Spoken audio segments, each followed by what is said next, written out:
Roll number 65 Dhaneesh കേക്കാമോ? Yes, sir. Okay, good morning.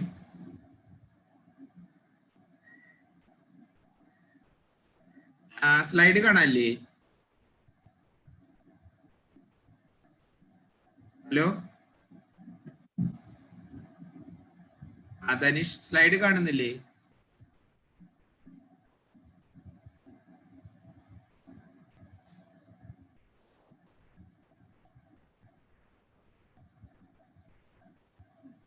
പോയേ.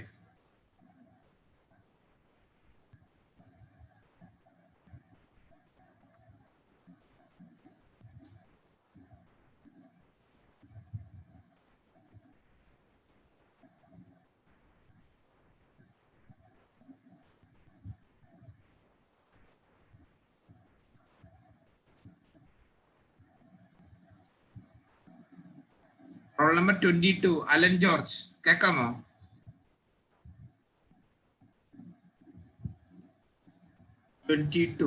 Allen.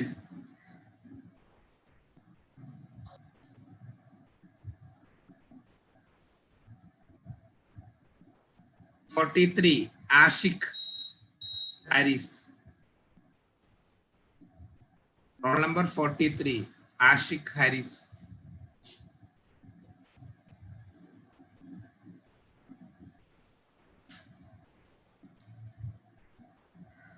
Role number 139 റിസ.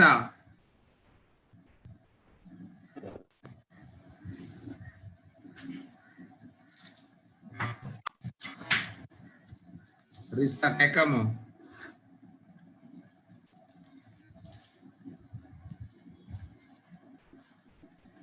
ഞാൻ വിളിച്ചിട്ട് റെസ്പോണ്ട് ചെയ്യാത്ത ആൾക്കാർക്കൊക്കെ ആബ്സെന്റ് ആട്ടാ.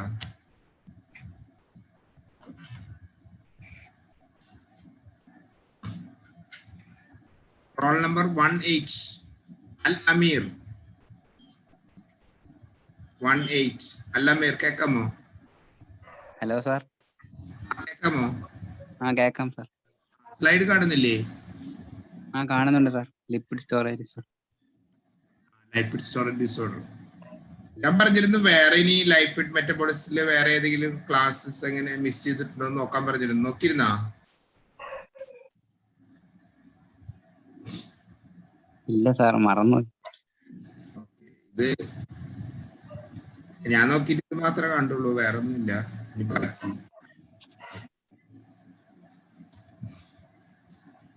ഈ ലൈപ്പിഡ് സ്റ്റോറേജ് ഡിസോർഡർ എന്നൊക്കെ നമുക്കൊരു ക്ലാസ് ഒക്കെ ഒന്ന് മനസ്സിലാവില്ലെങ്കിലേ നമ്മള് ആ സ്പിംഗോലൈപ്പിഡ്സ് ഒക്കെ നമുക്കൊരു ചെറിയൊരു ഓറിയന്റേഷൻ വേണം.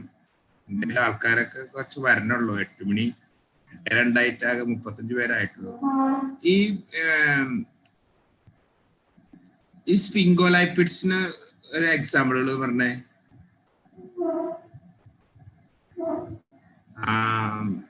എന്റെ question, which is the special alcohol present in sphingolipids? That's question 1. പിന്നെ difference between cerebrocyte, cerebrocyte, globocytes, gangliocytes.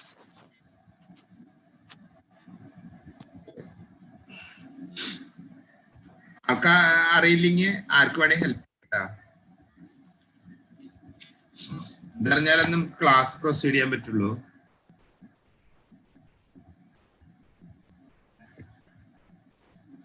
ഈ ഒരു സ്ലൈഡ് കാണുന്നില്ലേ? GM1 ഗാംഗ്ലിയോസൈഡ് എന്ന് പറഞ്ഞിട്ട്.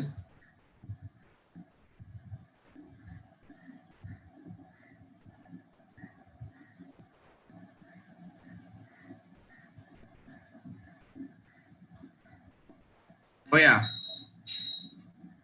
ഹലോ, ആരായിരുന്നു ഡിസ്കസ് ചെയ്തിരുന്ന? അലമീറ.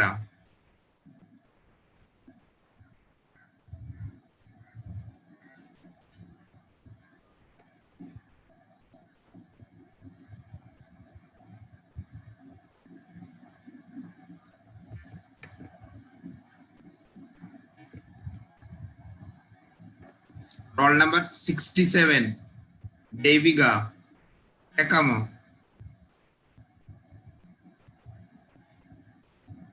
Hello. ദേവിക സുരേഷ് അല്ലേ? Yes, sir. ഓക്കെ. നമുക്ക് കഴിഞ്ഞാലേ ഇന്ന് ഡിസ്കസ് ലൈപ്പിഡ് സ്റ്റോറേജ് ഡിസോർഡർ. അപ്പൊ നമുക്ക് സെറിബ്രോസൈറ്റ്, ഗ്ലോബോസൈറ്റ്, ഗാംഗ്ലിയോസൈറ്റ് ഇത് തമ്മിലുള്ള ഒരു വ്യത്യാസം എന്ന് അറിയില്ലെങ്കിൽ നമുക്ക് ഈ ക്ലാസ്സസ് മനസ്സിലാവില്ല. അപ്പൊ ആദ്യം തന്നെ ഇതൊക്കെ സ്പിംഗോലൈപ്പിഡ്സ് ആണ്. ഈ എന്റെ ക്വസ്റ്റ്യൻ എന്താ വെച്ച് കഴിഞ്ഞാൽ ഈ സെറിബ്രോസൈഡും ഗ്ലോബോസൈഡും ഗാംഗ്ലിയോസൈഡും തമ്മിലുള്ള വ്യത്യാസം question.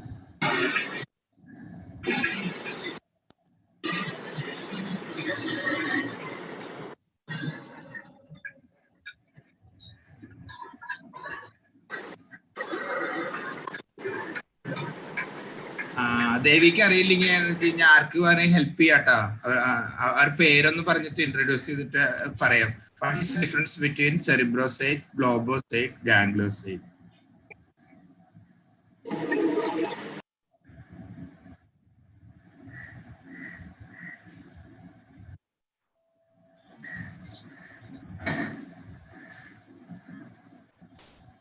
Roll number 40, Arya Raju. What is the difference between cerebrocyte, globocyte, gangliocyte?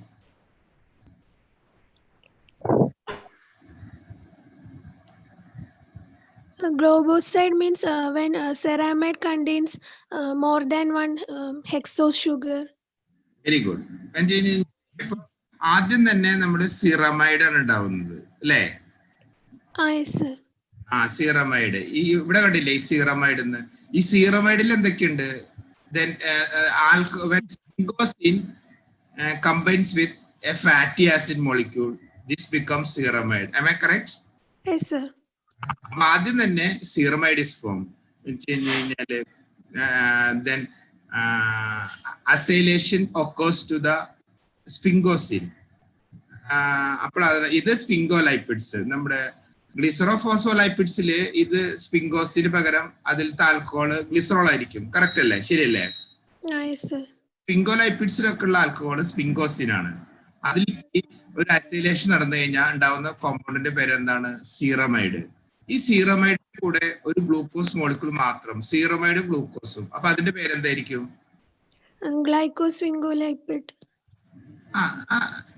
അല്ല, അത് കുറച്ച് സിമ്പിൾ ആയിട്ട് പറയാം. അത് ഞാൻ എന്റെ ക്വസ്റ്റ്യൻ സെറിബ്രോസൈഡ് ആണോ, ഗ്ലോബോസൈഡ് ആണോ, ഗാംഗ്ലിയോസൈഡ് ആണോ? സെറിബ്രോസൈഡ്. അപ്പൊ ഈ പോർഷൻ മാത്രം സീറമൈഡ് പ്ലസ് ഗ്ലൂക്കോസ്, അതിന്റെ പേര് എന്താണ്? സെറിബ്രോസൈഡ്. അതിലേക്ക് കൂടി what is the difference between cerebrosides and globoside? Cerebrocyte, when ceramide and a glucose molecule join forms cerebrocyte. When more than one hexose sugar is attached to. അപ്പൊ ഈ സെറിബ്രോസൈഡിലേക്ക് സീറമൈഡിലേക്ക് ഒരു hexose sugar മാത്രം ഉണ്ടെങ്കിൽ സെറിബ്രോസൈഡും when oligosaccharides are attached, രണ്ടോ അല്ലെങ്കിൽ അതിൽ കൂടുതലോ hexose sugars attach ചെയ്യുക. അത് കഴിഞ്ഞാൽ when oligosaccharides are attached to this ceramide molecule, this become globocyte. അല്ലേ? അത് എന്ന് കഴിഞ്ഞാൽ അത് രണ്ടാവാം. ഗ്ലൂക്കോസ് ഇപ്പൊ ceramide plus glucose plus galactose ആവാം. Ceramide plus glucose plus N acetyl galactosamine ആവാം.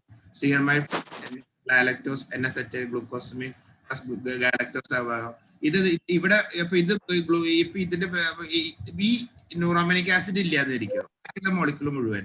അപ്പൊ സീറമൈഡ്, ഗ്ലൂക്കോസ്, ഇവിടെ ഒരു ഗ്ലൂക്കോസ്, ഗാലക്ടോസ്. അപ്പൊ ഇത് നാല് hexose sugar ഉണ്ട്. അപ്പൊ so this become oligosaccharides. When oligosaccharides are attached to this ceramide, this become globocyte.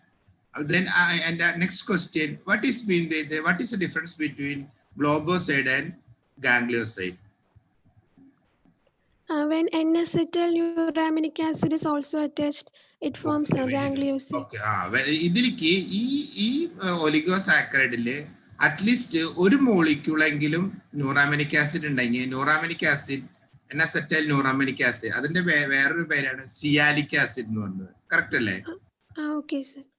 N-acetyl ന്യൂറാമിനിക് ആസിഡിന്റെ വേറൊരു പേരാണ് sialic acid. When sialic acids are ഈ ഒലിഗോസാക്കറൈഡില് ഒരു മോളിക്യൂൾ സിയാലിക് ആസിഡ് ഉണ്ടെങ്കിൽ അതിന്റെ പേരാണ് എന്ത്? ഗാംഗ്ലിയോസ്.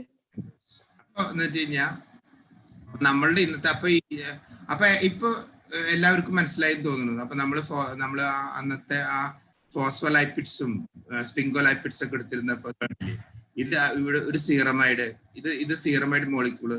അപ്പൊ സീറമൈഡ് എന്ന് പറയുമ്പോൾ നമ്മൾ പറഞ്ഞില്ലായിരുന്നു ഒരു സ്പിംഗോസിനും ഒരു ഫാറ്റി ആസിഡും, അതിലും കൂടെ ഒരു ഗ്ലൂക്കോസ് വന്നു, അപ്പൊ അത് സെറിബ്രോസൈഡായി.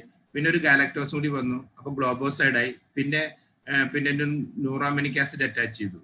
അപ്പൊ ഞാൻ വേറൊരു ക്വസ്റ്റ്യൻ എന്ന് വെച്ച് കഴിഞ്ഞാൽ ഇതിലത്തെ സീറമൈഡ് ഗ്ലൂക്കോസ് ഗാലക്ടോസ് ന്യൂറാമിനിക് ആസിഡ് മാത്രമേ ഉള്ളൂ. അതിന്റെ പേരെന്താ?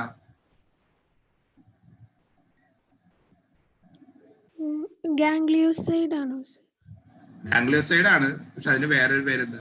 അപ്പൊ ഇതിൽ ഈ NH ഗാലക്ടോസമിനും ഇല്ല, ഗാലക്ടോസും ഇല്ല. അപ്പൊ ഇതിന്റെ പേരെന്താണ്? ഇത്രയുള്ള ഈ മോളിക്യൂൾ മാത്രമേ ഉള്ളൂ. 1, 2, 3, 4.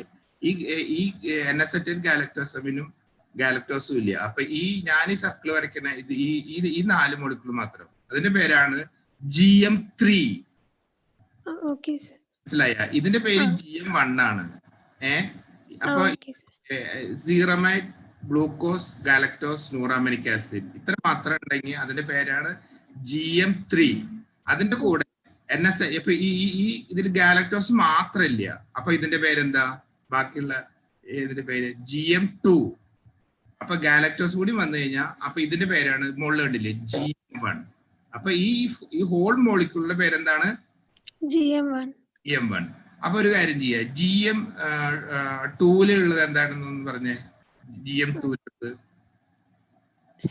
ceramide, glucose, galactose, uramic acid and N-acetyl galactose.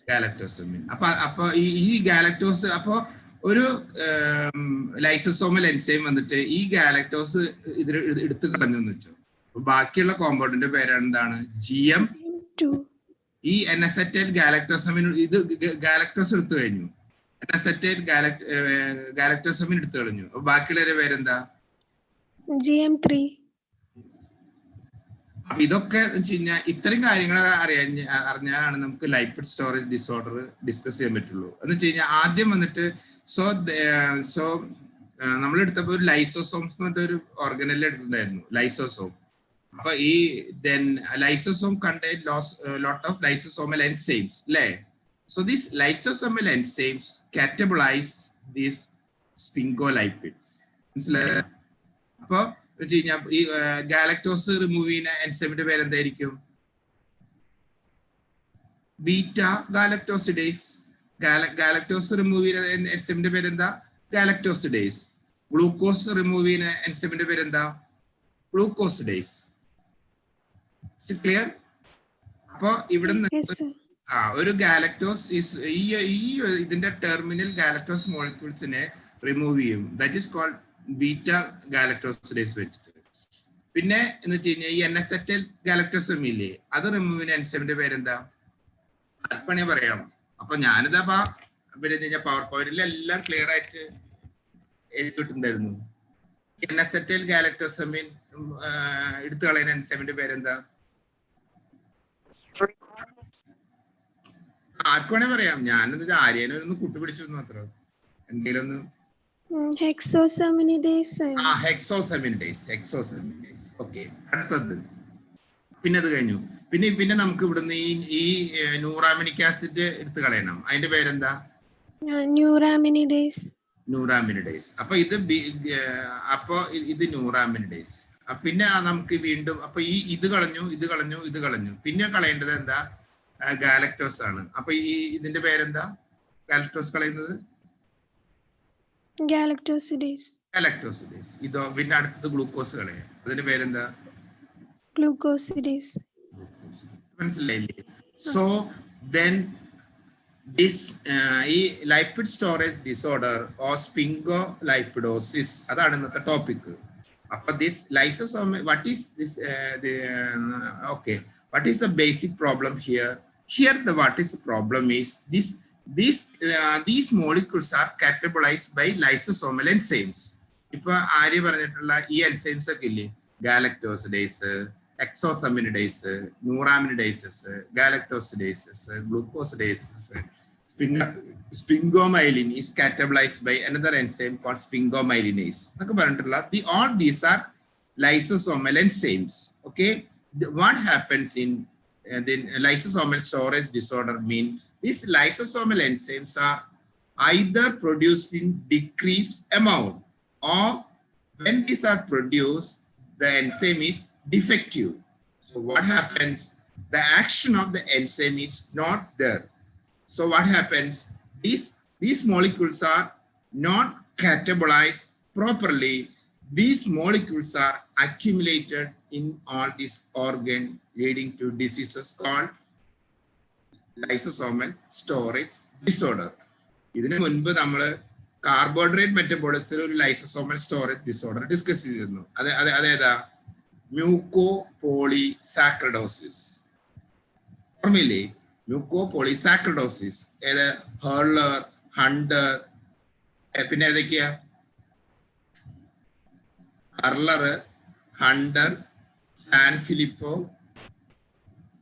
Psi syndrome, മൊറോട്ടോസ്ലാമി എന്നൊക്കെ പറഞ്ഞിട്ടോ ഒരു അതൊക്കെ അന്നത്തെ ക്ലാസ്സസ് ഓർമ്മയില്ലേ? ലൈസോസോമൽ മ്യൂക്കോപോളിസാക്കറിഡോസിസ് അറിയാണ്ട് പരീക്ഷയ്ക്ക് വരരുത്. Mucopolysaccharidosis. What happens in mucopolysaccharidosis? These heteropolysaccharides are not catabolized properly. Heparin sulfate, heparin, chondroitin sulfate, dermatan sulfate, etc. are not catabolized properly because of deficiency of this lysosomal enzyme catabolizing this mucopolysaccharide. The same is happening here. These molecules are not catabolized properly because of the enzyme deficiency.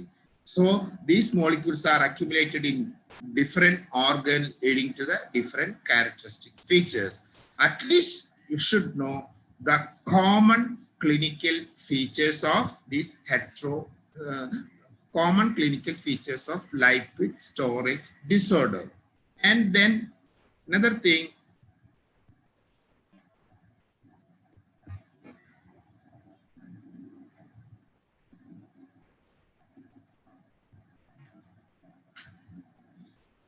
Arya ഈ slide കാണുന്നില്ലേ? ഇതിലത്തെ ഈ slide കാണുന്ന വെച്ച് കഴിഞ്ഞാൽ ഈ സ്ലൈഡിലത്തെ ഓരോ enzyme ഡെഫിഷ്യൻസിയും ഡിസീസസും നമ്മുടെ PG അണ്ടർസിന്റെ സ്ഥിരം ക്വസ്റ്റ്യൻസ് ആണ്. Which is the commonest lipid storage disorder? That is Gaucher's disease. നമ്മുടെ നമ്മളിങ്ങനെ ആ മോളിക്യൂൾസിന്റെ ലാസ്റ്റ് ഗ്ലൂക്കോസ് മോളിക്യൂളില്ലേ, അതെടുത്ത് കളയുന്ന അതിന്റെ എൻസൈം ഡെഫിഷ്യൻസി. ഇവിടെ നോക്ക്, ഇവിടെ ഇതൊരു ചെറിയ കറക്ഷൻ ഉണ്ടായിരുന്നു. കറക്ഷൻ വാസവസാറ് മുമ്പിലത്തെ ഒരു ചെറിയ എറർ ആയിരുന്നു. അത് കറക്റ്റ് ചെയ്തിട്ട് ദെൻ ഈ സീറമൈഡ് പ്ലസ് ഗ്ലൂക്കോസ് ഇത് മാത്രമേ ഉള്ളൂ. ഇതിന്ന് ഗ്ലൂക്കോസ് റിമൂവ് ചെയ്ത ബാക്കി ഇതിന്ന് ഈ സീറമൈഡ് പ്ലസ് ഗ്ലൂക്കോസ് കാണുന്നുണ്ടോ? ഞാൻ ഈ സ്ലൈഡ് കാണുന്നത് സീറമൈഡ് പ്ലസ് അത് ലാസ്റ്റ് നമ്മൾ പറഞ്ഞ GM1 ലാസ്റ്റ് ഹെക്സോസ് മോളിക്യൂൾ ആണ് സീറമൈഡിൽ അറ്റാച്ച് ചെയ്യുന്നത്. ഈ ലാസ്റ്റ് ഗ്ലൂക്കോസ് മോളിക്യൂൾ കളഞ്ഞു കഴിഞ്ഞാൽ ബാക്കി എന്തുണ്ടാവും? സീറമൈഡ് മാത്രം ഉണ്ടാവും. ഗ്ലൂക്കോസ് കളയുന്ന എൻസൈമിന്റെ പേരെന്താ? Beta glucosidase. This beta glucosidase deficiency leading to Gaucher's disease. This is the most common lipid storage disorder. ഇതാണ് ഒരു question. Then which enzyme is deficient in Gaucher's disease? Beta glucosidase. ഇത് നിങ്ങളുടെ CBME ഫസ്റ്റ് CBME ബാച്ച് ഇല്ലേ, 2019 ബാച്ചിന്റെ ഒരു 1 mark question ആയിരുന്നു ഇത്. ഈ ക്വസ്റ്റ്യൻ ഈ ക്വസ്റ്റ്യന് ഞാനൊരു 500 പേപ്പർ വാല്യൂ ചെയ്തതിൽ ആകെ 25 ആൾക്കാരാണ് ഇതിന്റെ ഉത്തരം എഴുതിയിരിക്കുന്നത്. മനസ്സിലായോ? അതാണ് നിങ്ങളുടെ പഠിപ്പിന്റെ ശക്തി. ഞാനത് 500 പേപ്പറോളം യൂണിവേഴ്സിറ്റി എക്സാം വാല്യൂ ചെയ്തു. അതിലത്തെ പേപ്പർ 1 ഈ which enzyme is deficiency in Gaucher's disease അതിന് ഉത്തരം എഴുതിയിരിക്കുന്നത് വെച്ച് കഴിഞ്ഞാല് 500 ഒരു 25 പേര് എഴുതിയിട്ടുണ്ടെങ്കിൽ ഭാഗ്യം, അത്രേ ഉള്ളൂ. ഒരു ദിവസം പേപ്പറൊക്കെ വാല്യൂ ചെയ്യുമ്പോൾ ഒരാൾ അല്ലെങ്കിൽ 2 ആളൊക്കെ ഉണ്ടാവുള്ളൂ, 50 അല്ലേ, അത്രേ ഉള്ളൂ. So So any of this enzyme deficiency may be asked as a 1-mark question in university examination. Why this topic is taken? And a question this may be asked as a even a 1-mark question. First, which enzyme is deficient in Fabry's disease? This is alpha galactosidase. ബാക്കിയൊക്കെ beta enzymes ആണ്. പക്ഷേ Fabry's disease മറ്റുള്ള എല്ലാ lipid storage disorder കുറച്ച് വ്യത്യാസമുണ്ട്. This is മറ്റൊക്കെ beta galactosidase. ഇവിടെ first enzyme ഇത് beta ആണ്. ഇത് beta ആണ്. പക്ഷേ alpha, this is alpha galactosidase. This is then ഇത് ചോദിക്കാം which enzyme is deficient in Fabry's disease? What are the characteristic difference between Fabry? How this Fabry's differs from other lysosomal lipid storage disorder? That's a very question. This question വേണമെങ്കിൽ ഒന്നാമത് പരീക്ഷയ്ക്ക് നിങ്ങൾ PG entrance സ്ഥിരം question ആണ്. പിന്നെ എന്ന് വെച്ച് കഴിഞ്ഞാല് പിന്നെ ഇതിലത്തെ ഒരു മാക്കുലർ ഡീജനറേഷൻ കാരണം ഒരു ചെറിയ റെഡ് സ്പോട്ട്സ് ഉണ്ടാവും. അപ്പൊ ഏതിലൊക്കെ ചെറിയ റെഡ് സ്പോട്ട്സ് ഉണ്ടാവും, അത് വേറെ ക്വസ്റ്റ്യൻ എന്ന് വെച്ച് കഴിഞ്ഞാൽ then general characteristic features of lipid storage disorder, mainly it affects the central nervous system. It causes neuropathy, mental retardation, etc. Then this what happens? അപ്പൊ ഈ നമ്മുടെ ഈ മൈലിൽ നമ്മുടെ CNS-ലുള്ള ഈ CNS-ലാണ് ഈ gangliosides are mainly present in CNS, brain and nerves, other peripheral nervous system. What happens? These gangliosides are not catabolized properly. These myelins are not catabolized properly.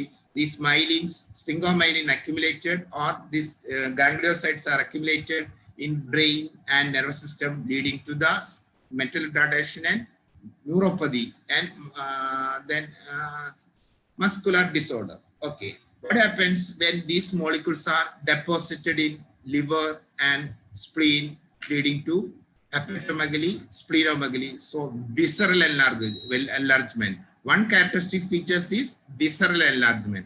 Second, in brain dysfunction. What happens?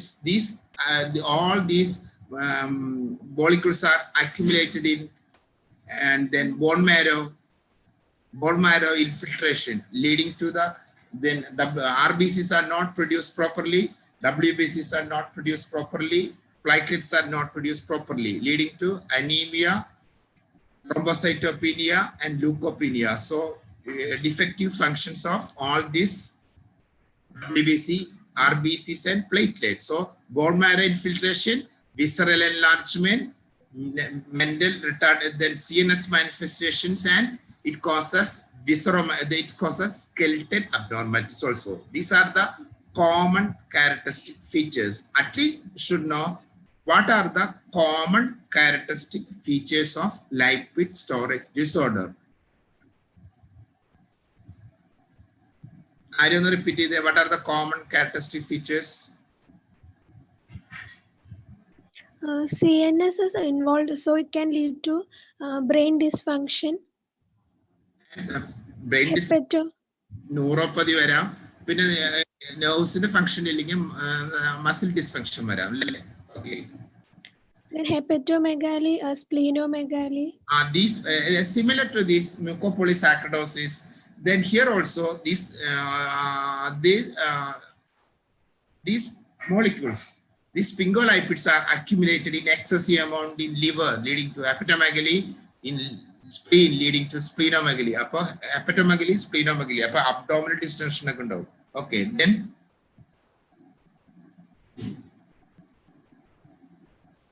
what about the skeletal system? Skeletal abnormalities and infiltration of this molecule into the bone marrow. Anemia ഉണ്ടാവും, leukopenia ഉണ്ടാവും, thrombocytopenia ഉണ്ടാവും. അപ്പോൾ നമ്മുടെ bone marrow functions inadequate.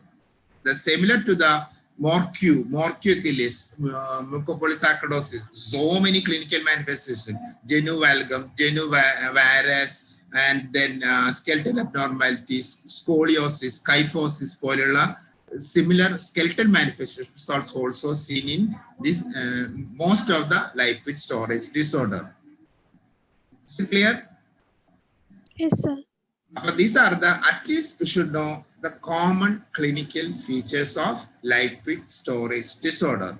So then the clinical features are almost similar to this mucopolysaccharidosis, visceral enlargement, mental retardation, then visceral skeletal abnormality. This is almost similar to this mucopolysaccharidosis. There are 7 mucopolysaccharidosis: Hurler, Hunter, Morque, Sanfilippo, Slice syndrome, etc. Here also, the clinical features are similar: mental retardation, peripheral neuropathy, muscle dysfunction, visceromegaly, bone marrow infiltration, skeletal manifestations, etc. So these are the common clinical features. പിന്നെ ഇതിലത്തെ ഏറ്റവും common disease ഏതാ? Gaucher's disease. പിന്നെ അടുത്ത് ചോദിക്കുന്നത് cherry red spot. Cherry red spots ഉള്ളത് generalised gangliosidosis, first enzyme deficiency, then lactosyl ceraminidosis. ഇതിലേക്കാണ് next. Then വേറെ ഒരു ക്വസ്റ്റ്യൻ, വേറെ നിങ്ങൾക്ക് എപ്പോഴുള്ള ഒരു PG entrance question, cherry red spots are seen except, അതിന്റെ option Gaucher's, lactosyl ceraminosis, generalized Gaucher's generalized gangliosidosis, Tay-Sachs and lactosyl ceraminosis. So this is Fabry's disease. Then what are the except? In all of the lipid storage disorder, cherry red spots are seen. Option A, Fabry's. Option B, generalized gangliosidosis. Option B, Tay-Sachs. Then lactosyl ceraminosis. The answer is the Fabry's disease. There is no cherry red spots in Fabry's disease. So cherry red spots are seen in generalized gangliosidosis, Tay-Sachs disease, and lactosyl ceraminosis. So cherry red spots because of macular degeneration, you can see the macula as a cherry red spot. Okay, so that is a serum question. So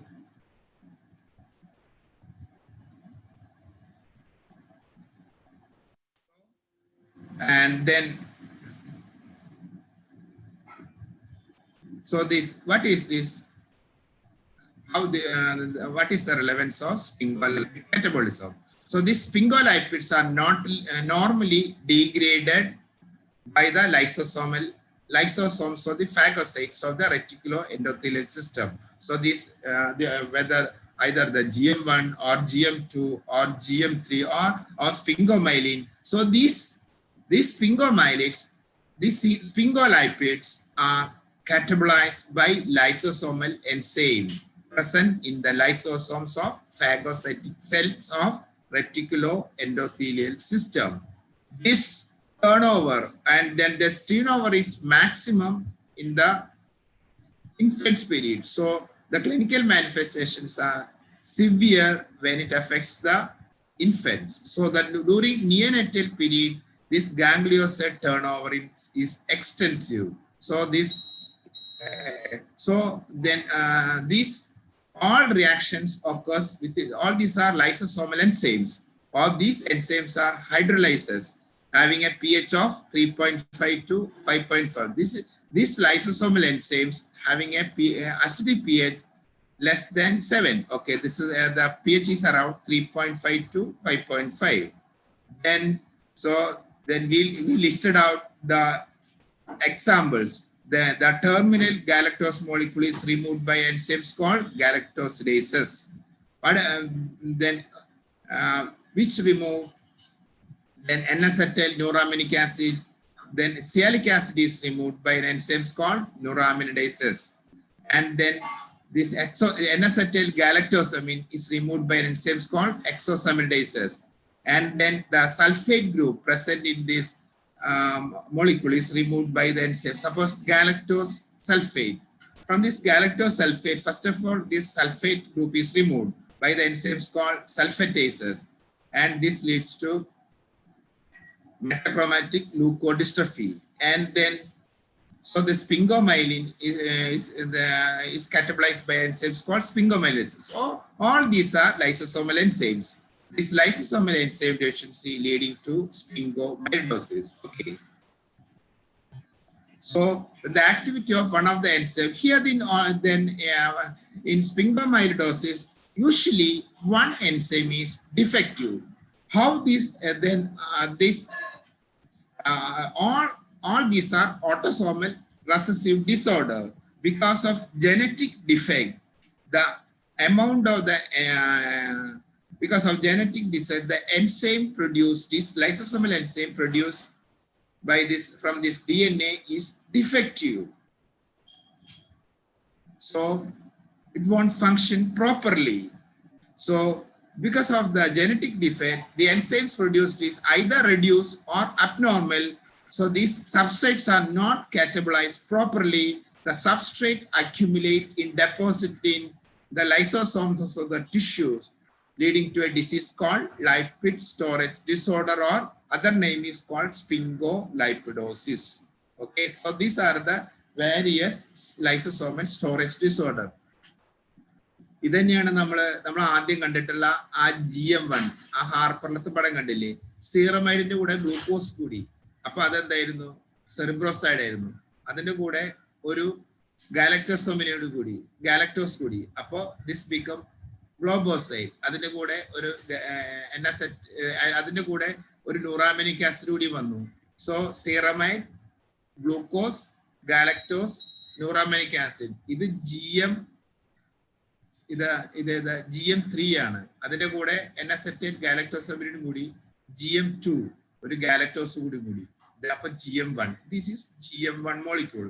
ഇതിന്ന് ഒരു one galactose is removed, one terminal galactose is removed. Galactose is removed by enzymes called beta galactosidases. Except this Fabry's disease, all are beta enzymes. Okay. So this terminal galactose is removed by an enzyme called beta galactosidases. So when this beta galactosidase is defective, this GM1 is not catabolized properly. GM1 is accumulated. So here the substrate accumulated is GM1 when generalized gangliosidases. This enzyme, this disease also leading to cherry red spot. So this is the first terminal galactose removed. Then ഈ terminal galactose remove ചെയ്ത് കഴിഞ്ഞിട്ട് ഈ മോളിക്യൂളിൽ എന്തുണ്ട്? Okay, ഇതുണ്ടായി. പിന്നെ next എന്താന്ന് വെച്ച് കഴിഞ്ഞാൽ ടൈസാക്സ് എന്ത് ചെയ്തു? ആദ്യം ഈ ഗാലക്ടോസ് റിമൂവ് ചെയ്തു. പിന്നെ ഉള്ളതെന്ന് വെച്ച് കഴിഞ്ഞാൽ ഈ N-acetate galactosamine removing enzyme പേരെന്താ? This is called hexosaminidases. Hexosaminidases A or hexosaminidases B. So this what happens when hexosaminidases is defective? Here GM2 is accumulated. So this hexosaminidase deficiency leading to a disease called Tay-Sachs disease. Then next neuraminic acid is removed by the enzyme neuraminidases. So when what happens when neuramidase is defective, this neuraminic acid is not removed. So GM3 is accumulated. പിന്നെ ഇതില് ന്യൂറാമിനിക് acid കളഞ്ഞു കഴിഞ്ഞാൽ പിന്നെ ഇതിൽ വേറെ ഏതൊക്കെ ബാക്കിയുണ്ട്? ഒരു ഡൈസൈക്രൈഡ് മാത്രമേ ഉള്ളൂ. ഇതിലുള്ള ഈ galactose molecule is removed by enzymes called beta galactosidases. So this in lactose cell ceramidases, this beta galactosidase is deficient. In Gaucher's disease, the last molecule, the last glucose is removed by enzymes called beta glucosidase. So then this deficiency lead to Gaucher's disease. Then okay, what is the problem of Fabry's disease? So then you can see then there is a ceramide. Then here it is ceramide, a trisaccharide is attached. Ceramide, glucose, galactose. ഈ terminal galactose is removed by the enzymes called alpha galactosidase. What happens when this this galactose molecule is removed by the enzymes called alpha galactosidase, leading to Fabry's disease. We'll discuss the Fabry's disease later. Okay, here what are the common clinical features of sphingolipidosis? Here a single enzyme is defective. So then only a single sphingolipids are accumulated in the organ. So here the rate of the sphingolipids is normal. Usually, then here the enzyme deficiency occurs in almost all organs. These are the common characteristic features of sphingolipidosis. We discussed these sphingolipids are accumulated in this liver and spleen, leading to this progressive visceral enlargement, hepatomegaly and splenomegaly. So it is infiltrated into the bone marrow, leading to anemia. So the WBCs, RBCs and platelets are not produced from this bone marrow sufficiently, leading to anemia, leukopenia and thrombocytopenia. So this is deposited in, so these gangliocytes not catabolized properly, accumulated in brain, leading to mental retardation, so skeletal deformities. So these are the common clinical features. At least you should know the common clinical features of lipid storage disorder. Then this lipid storage disorder may be asked as a paragraph question. This may be asked as a 8-mark question. Then you should say, so what is the, first of all, you should write the components of GM1. Then you explain. Then you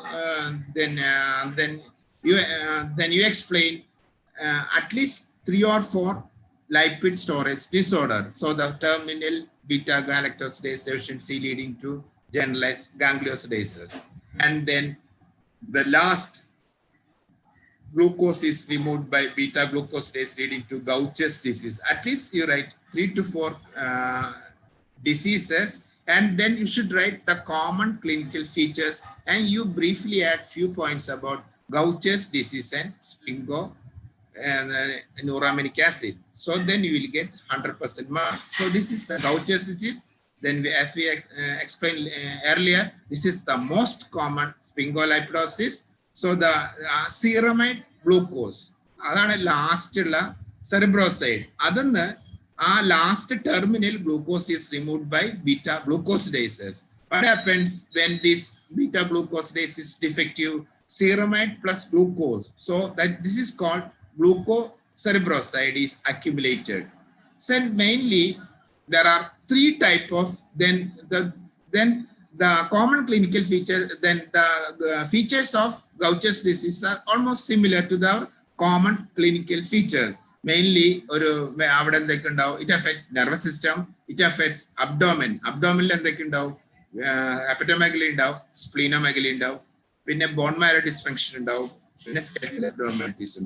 Then mainly there are 3 types.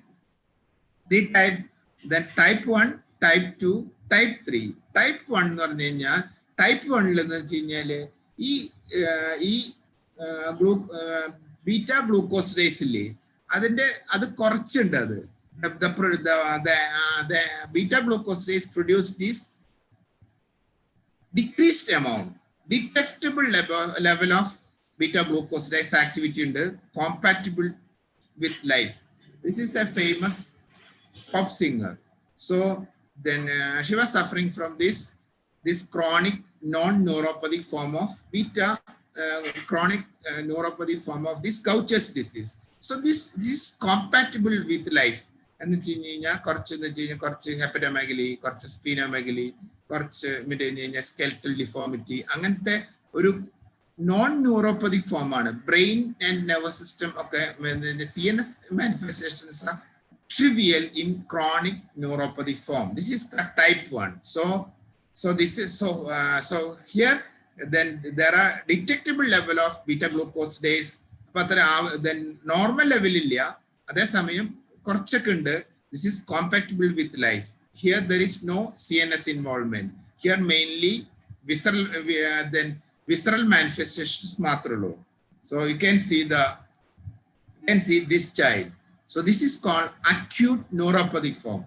First type 1 chronic non-neuropathic form. That's the brain affected. Beta glucosidase here total absence of beta glucosidase. Then also these cerebrocytes are is not catabolized properly, accumulated in brain, and leading to this severe clinical manifestations. These not compatible with life. Most of these individual died within a year of 2 years. So there will be a lot of clinical manifestation, mental retardation, and then seizures, lot of clinic, then tone of the muscular tone is decreased, seizures, mental retardation, clinical severe CNS manifestation leading to the death before 2 to 3 years. So this is called acute neuropathy form. Then type 3 means then both visceral involvement and CNS. Then first type, chronic non-neuropathy form, no CNS manifestation at all. Then acute, second acute neuropathy form, severe clinical manifestation. Here, then 10 വയസ്സ് 15 വയസ്സ് വരെയൊക്കെ ജീവിച്ചിരിക്കും. Can see the liver, spleen enlargement, visceral enlargement, and CNS manifestations also. So that's about this Gaucher's disease. So you may get a 4-mark question about Gaucher's disease, Fabry's disease, and Niemann-Pick's disease. So then what are the characteristic features of Fabry's disease? How this Fabry's differs from other lysosomal storage disorder? Anybody?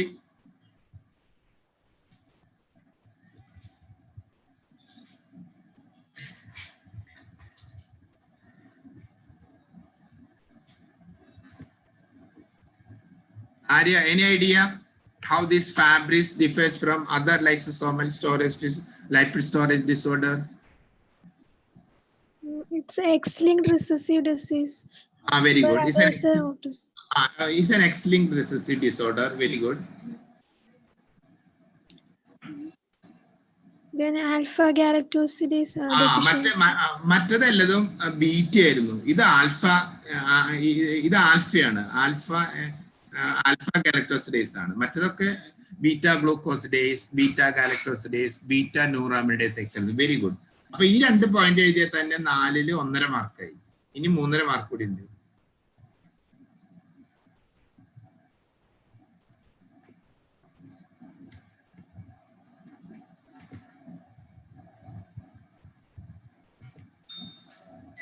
ഏതൊക്കെയാ?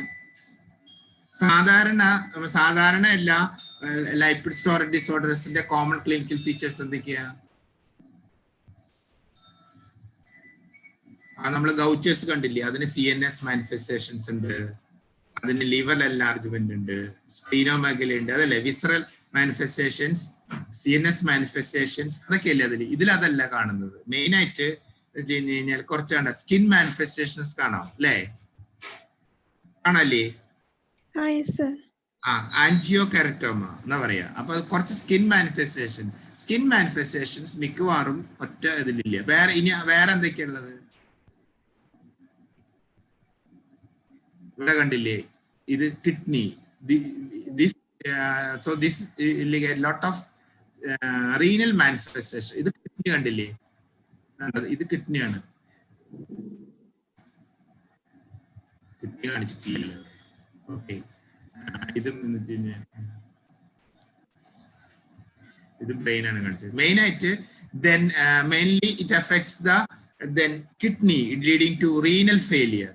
Mainly the classical pathophysiology of this, it affects the medium chain arteries of kidney, leading to renal failure, heart leading to cardiac failure, and brain manifestations also. Main ആയിട്ട് എന്ന് വെച്ച് കഴിഞ്ഞാല് പേഷ്യന്റിന് renal manifestations ആയിട്ട്, renal failure ആയിട്ട് വരാം. Okay, മനസ്സിലായോ? എന്ന് വെച്ച് കഴിഞ്ഞാൽ ഈ 20 വയസ്സ് അല്ലെങ്കിൽ 30 വയസ്സിലൊക്കെ റീനൽ ഫെയിലിയർ ആയിട്ട് വരാം. പിന്നെ അല്ലെങ്കിൽ ഡെർമറ്റോളജിക്കൽ മാനിഫെസ്റ്റേഷൻസ് ആയിട്ട് വരാം. പിന്നെ കാർഡിയാക് ഫെയിലിയർ ആയിട്ട് വരാം. ഇതാണ്, this is why the Fabry's differs from other lipid storage disorder. അപ്പൊ എന്തൊക്കെയാ ഫാബ്രിസിന്റെ എന്തൊക്കെയാ? ഫാബ്രിസിന്റെ ക്ലിനിക്കൽ ഫീച്ചേഴ്സ് എന്തൊക്കെയാ? So this is an X-linked recessive disorder. അപ്പോൾ ഒരു പോയിന്റ്. അടുത്തത് here it is alpha glucosidase. Alpha galactosidase. ഇത് ആൽഫ അല്ലേ? Second, then dermatological manifestations, renal dysfunction and cardiac manifestation. So these are the special characteristic features of Fabry's disease. Mainly അതില് ചിലപ്പോൾ heart failure ആയിട്ട് വരാം, cardiac failure ആയിട്ട് വരാം, ചിലപ്പോൾ renal manifestations ആയിട്ട് വരാം, ഡെർമറ്റോളജിക്കൽ മാനിഫെസ്റ്റേഷൻസ് ആയിട്ട് വരാം. ഈ 3 ക്ലിനിക്കൽ ഫീച്ചേഴ്സ് നമ്മൾ മറ്റേ common characteristic features of lipid storage disorder പറഞ്ഞിരുന്നില്ല. കറക്റ്റ് അല്ലേ? ശരിയല്ലേ? അതാണ്. മറ്റുള്ളതൊക്കെ എന്ന് വെച്ച് കഴിഞ്ഞാൽ ഒരു ഇപ്പൊ ഇതെന്ന് വെച്ച് കഴിഞ്ഞാല് ഗൗച്ചേഴ്സ് ചിലപ്പോ 4 മാർക്കേഴ്സ് ചോദിക്കാം. ഗൗച്ചേഴ്സ് എന്ന് ചോദിക്കുമ്പോൾ ആദ്യം പറയാം അത് ലൈപ്പിഡ് സ്റ്റോറേജ് ഡിസോർഡർ എന്ന് പറയാം. അപ്പൊ ലൈപ്പിഡ് സ്റ്റോറേജ് ഡിസോർഡറിന്റെ കോമൺ ക്ലിനിക്കൽ മാനിഫെസ്റ്റേഷൻസ് എഴുതുക. പിന്നെ കോമൺ ക്ലിനിക്കൽ മാനിഫെസ്റ്റേഷൻസ് എഴുതി അപ്പൊ ആ ഒരു 3 എന്ന് വെച്ച് കഴിഞ്ഞാൽ ക്രോണിക് നോൺ ന്യൂറോപ്പതിക് ഫോം ഉണ്ട്, അക്യൂട്ട് ന്യൂറോപ്പതിക് ഫോം ഉണ്ട്, പിന്നെ അല്ലെങ്കിൽ type 3 mixed both visceral and neural environment you will get 4 out of 4. അല്ലെങ്കിൽ common clinical features അതിന്റെ enzyme deficiency it's an autosomal recessive disorder. Then the common clinical features അതിന്റെ enzyme deficiency അതിന്റെ common clinical features this is the most common type എന്നും പറഞ്ഞു കഴിഞ്ഞാൽ will get 3 or 3.5 out of 4. അപ്പൊ അതിന്റെ ആ 3 തരം കൂടിയും പറയേണ്ടത് പറഞ്ഞു കഴിഞ്ഞാൽ will get full credit. Then Tay Sachs disease. Tay Sachs disease എന്ന് പറഞ്ഞു കഴിഞ്ഞാൽ ആദ്യം തന്നെ നമ്മൾ GM1 എന്ന് ആ ഗാലക്ടോസ് കളഞ്ഞു. പിന്നെ അടുത്ത ടെർമിനൽ മോളിക്യൂൾ ഏതാ? N-acetyl galactosamine. N-acetyl galactosamine. This N-acetyl galactosamine is removed by enzymes called hexosaminidase. Hexosaminidases. Okay. Which molecule is accumulated? GM1 ആണോ, GM2 ആണോ, GM3 ആണോ? GM2. മനസ്സിലായില്ലേ? അപ്പൊ GM1 ഉം GM2 ഉം GM3 ഉം തമ്മിൽ ഒരു ഓറിയന്റേഷൻ ആയില്ലേ? So again here infantile, juvenile and adult. Okay. അപ്പൊ infantile എന്ന് പറഞ്ഞു കഴിഞ്ഞാൽ ഒരു നമ്മളുടെ ഗൗച്ചസ് ഡിസീസിലത്തെ ന്യൂറോപ്പതിക് ഫോംസ് ഓർത്താൽ മതി. മനസ്സിലായോ? അത് ഗൗച്ചസിന്റെ ന്യൂറോപ്പതിക് ഫോം എന്താ? കുട്ടി എന്ന് വെച്ച് കഴിഞ്ഞാൽ 2 വയസ്സ് 3 വയസ്സ് മരിച്ചു പോകും. ഹിയർ ഓൾസോ സെയിം 2 വയസ്സ് 3 വയസ്സ് വരെയൊക്കെ നിലനിൽക്കും, ഒരു സർവൈവ് ഉള്ളൂ. പിന്നെ സിവിയർ ബ്രെയിൻ മാനിഫെസ്റ്റേഷൻസ് അതെന്ന് വെച്ച് കഴിഞ്ഞാൽ മാക്രോകെഫാലി, മെന്റൽ റിട്ടാർഡേഷൻ, സീഷേഴ്സ്, അങ്ങനത്തെ സിവിയർ ക്ലിനിക്കൽ മാനിഫെസ്റ്റേഷൻ. ഒന്ന് സീഷേഴ്സ്, ഇടയ്ക്കിടയ്ക്ക് അപസ്മാരം വരും, പിന്നെ മെന്റൽ റിട്ടാർഡഡ് ആയിരിക്കും. കണ്ടില്ലേ ഈ ടോണൊക്കെ കണ്ടില്ലേ? 2 വയസ്സ് 3 വയസ്സായാലും കുട്ടിയുടെ തല ഉറക്കില്ല, കാലുറക്കില്ല, കുട്ടി ഇരിക്കില്ല. ഏകദേശം ഒരു 6 മാസം ആകുമ്പോഴേക്കും കുട്ടികൾ ഇരിക്കും, 4 മാസം ആകുമ്പോഴേക്കും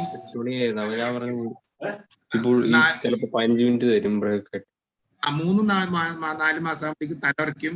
പിന്നെ ഇതൊക്കെ ഉണ്ടാവും എന്ന് വെച്ച് കഴിഞ്ഞാൽ ഇപ്പൊ ഇവിടെ എന്ന് വെച്ച് കഴിഞ്ഞാൽ so seizures, mental retardation, lot of neurological manifestations. അതെന്താ? infantile form. പിന്നെ juvenile forms and adult form. adult forms എന്ന് വെച്ച് കഴിഞ്ഞാല് ആൾക്കാർക്ക് മറ്റേ കുറച്ച് ഇന്റലിജൻസ് കുറവ്, കുറച്ചൊക്കെ ഒരു സൈക്കാട്രിക് മാനിഫെസ്റ്റേഷൻസ്, ഒരു പേഴ്സണാലിറ്റി ഡിസോർഡർ, ഇന്റലിജൻസ് കുറവ്, അപ്പൊ പഠിക്കുകയൊക്കെ ചെയ്യും, പക്ഷെ ചെറിയ മാർക്കൊക്കെ വെച്ചിട്ട് പാസ്സായി പോവും. പിന്നെ എന്ന് വെച്ച് കഴിഞ്ഞാൽ മസിൽ ഡിസ്ഫങ്ഷൻ ഒക്കെ ഉണ്ടാവും. That is adult. അപ്പൊ നമ്മുടെ ഈ ഇൻഫന്റൈൽ ടൈപ്പ് പറഞ്ഞിട്ടുണ്ടായിരുന്നു, നമ്മുടെ similar to the neuropathic form of Gaucher's disease. ഇപ്പൊ ഇവിടെയും അഡൾട്ട് ഫോം അത് ക്രോണിക് നമ്മുടെ ഗൗച്ചേഴ്സിന്റെ ക്രോണിക് നോൺ ന്യൂറോപ്പതിക് ഫോം പോലെ ഒരു മറ്റേ കുറച്ച് ഇന്റലിജൻസ് കുറവ്, കുറച്ച് സൈക്കാട്രിക് മാനിഫെസ്റ്റേഷൻസ്, കുറച്ച് മസിൽ വീക്ക്നെസ് ഒക്കെ ആയിട്ട്. അപ്പൊ അത് adult form. This is then അതിന്റെ ഇടയ്ക്കുള്ളതാണ് മറ്റത് ടൈപ്പ് 3 ഉള്ള പോലെ this is juvenile type. So juvenile type usually then the clinical manifestations are ataxia, dementia ഒക്കെയാണ്. ഈ ഇൻഡിവിജ്വൽസ് ഒരു 10 തൊട്ട് 15 വയസ്സ് വരെയൊക്കെ ജീവിച്ചിട്ടുള്ളൂ. അപ്പൊ ഈ ഒരു പിക്ചർ എന്ന് വെച്ച് കഴിഞ്ഞാൽ പറഞ്ഞേ, കുട്ടിയുടെ പേര് എനിക്ക് ഓർമ്മയില്ല. അപ്പൊ ആ കുട്ടി 15 വയസ്സിൽ അങ്ങോട്ട് മരിച്ചു. അതിന്റെ ബർത്ത്ഡേയുടെ അന്നാണ് അത് മരിച്ചത്. 15ാമത്തെ വയസ്സ്. അന്നത്തെ ആ ലാസ്റ്റ് ഡേ, ആ ഡെത്ത് ആണ് അതിന്റെ അന്നെടുത്തിട്ടുള്ള ഒരു ഫോട്ടോസ് ആണിത്. ഈ കുട്ടി ഒരു 10-15 വയസ്സോളം ഉണ്ട്. Then usually the clinical manifestations was ataxia and dementia. അപ്പൊ ഈ കുറച്ച് പിക്ചേഴ്സ് ഒക്കെ, അപ്പൊ എന്താണ്, what is the relevance of topic? Then ഈ പിക്ചേഴ്സ് ഒക്കെ ഇടാൻ എന്തൊക്കെ കാരണം? ഈ പിക്ചേഴ്സ് ഒക്കെ നമ്മൾ നിങ്ങൾക്ക് നിങ്ങളുടെ കരിയറിൽ ഈ ലൈപ്പിഡ് സ്റ്റോറേജ് ഡിസോർഡർ ആയിട്ടുള്ള ഇഷ്ടം പോലെ പേഷ്യൻസ് നിങ്ങൾക്ക് കാണേണ്ടി വരും. ദെൻ ഓക്കെ, അപ്പൊ നിങ്ങൾക്ക് ഇതിങ്ങനെ ഒരു അവയർനെസ് ഉണ്ടെങ്കിലാണ് ഇങ്ങനത്തെ ഒരു ഇൻവെസ്റ്റിഗേറ്റ് ചെയ്യാനോ ഒരു കണ്ടുപിടിക്കാനോ എന്നൊക്കെ നിങ്ങൾക്ക് പറ്റുള്ളൂ. അതിനാണെന്ന് വെച്ച് കഴിഞ്ഞാൽ അപ്പൊ നിങ്ങൾക്ക് ഈ പരീക്ഷ പാസ്സാവുന്നത് മാത്രമല്ല, നിങ്ങളുടെ മുന്നിൽ ഈ പല ഇതേപോലത്തെ adult onset chronic neuropathy forms ഒക്കെ നിങ്ങൾക്ക് പ്രാക്ടീസ് ചെയ്യുമ്പോൾ വരും. അപ്പൊ അങ്ങനത്തെ എന്തെങ്കിലും ക്ലിനിക്കൽ മാനിഫെസ്റ്റേഷൻസിനെ you should investigate, you should diagnosis and you should treat this patient. Okay, then പിന്നെ അത് വെച്ച് കഴിഞ്ഞാല് അപ്പൊ നമ്മൾ ഡിസ്കസ് ചെയ്തു ഗൗച്ച്. അപ്പൊ നമ്മൾ കോമൺ ക്ലിനിക്കൽ ഫീച്ചേഴ്സ് പറഞ്ഞു, ഗൗച്ചേഴ്സ് ഡിസീസ് എടുത്തു, പിന്നെ ഫാബ്രിസ് പറഞ്ഞു. ഫാബ്രിസിന് special characteristic features is an X linked recessive disorder, alpha galactosidases, renal dysfunction, cardiac dysfunction, dermatological manifestations. പിന്നെ നമ്മൾ പറഞ്ഞിട്ടുണ്ടെന്ന് വെച്ച് കഴിഞ്ഞാൽ ഈ ടൈസാക്സും ഗൗച്ചേഴ്സ് ഒക്കെ almost similar clinical features. Niemann Pick disease കണ്ടില്ലേ? നീമാൻ പിക്സ് ഡിസീസ് കണ്ടില്ലേ? ഇതൊക്കെ ഈ നീമാൻ പിക് ഡിസീസ് ഉള്ള ആൾക്കാരുടെ ഒരു കൂട്ടായ്മയായിരുന്നു. ഇത് കണ്ടില്ലേ, കൂട്ടായ്മ. അപ്പൊ ആലോചിച്ച് നോക്കിയാൽ നിങ്ങൾക്ക് എന്തുമാത്രം പേഷ്യൻസ് ഒക്കെ കാണാം നിങ്ങളുടെ ജീവിതത്തിൽ ഈ ലൈപ്പിഡ് സ്റ്റോറേജ് ഡിസോർഡേഴ്സ് ആയിട്ട്. അപ്പൊ ഇതെന്ന് വെച്ച് കഴിഞ്ഞാൽ അവരുടെ എന്ന് വെച്ച് കഴിഞ്ഞാൽ നീമാൻ പിക് എന്ന് പറഞ്ഞു കഴിഞ്ഞാൽ നമ്മുടെ GM1 വരുന്ന എൻസൈംസ് അല്ല അത്. നമ്മൾ സ്പിങ്കോമൈലിൻ പറഞ്ഞിട്ടുണ്ടായിരുന്നു. ആദ്യം തന്നെ സീറമൈഡ് ഉണ്ടാവും. സീറമൈഡിലേക്ക് ഫോസ്ഫോറിൽ കോളിൻ അറ്റാച്ച് ചെയ്ത് കഴിഞ്ഞാൽ അതാണ് സ്പിങ്കോമൈലിൻ ഉണ്ടാവുന്നത്. സ്പിങ്കോമൈലിനേസ് ഡെഫിഷ്യൻസി എന്ന് പറഞ്ഞു കഴിഞ്ഞാൽ ആ സ്പിങ്കോമൈലിൽ നിന്ന് phosphoryl choline is removed by the enzymes called sphingomyelinases. ബാക്കിയുള്ളതാണ് ceramide. So then if sphingomyelinase, what happens when sphingomyelinase deficiency? So sphingomyelinase deficiency leading to a disease called Niemann-Pick disease. This also produce a Niemann-Pick disease. Also you will get a cherry red spot. But cherry red spot, Tay-Sachs disease, Niemann-Pick disease, generalized gangliosidosis, etc. And then okay, Niemann-Pick, Tay-Sachs and generalized gangliosidosis.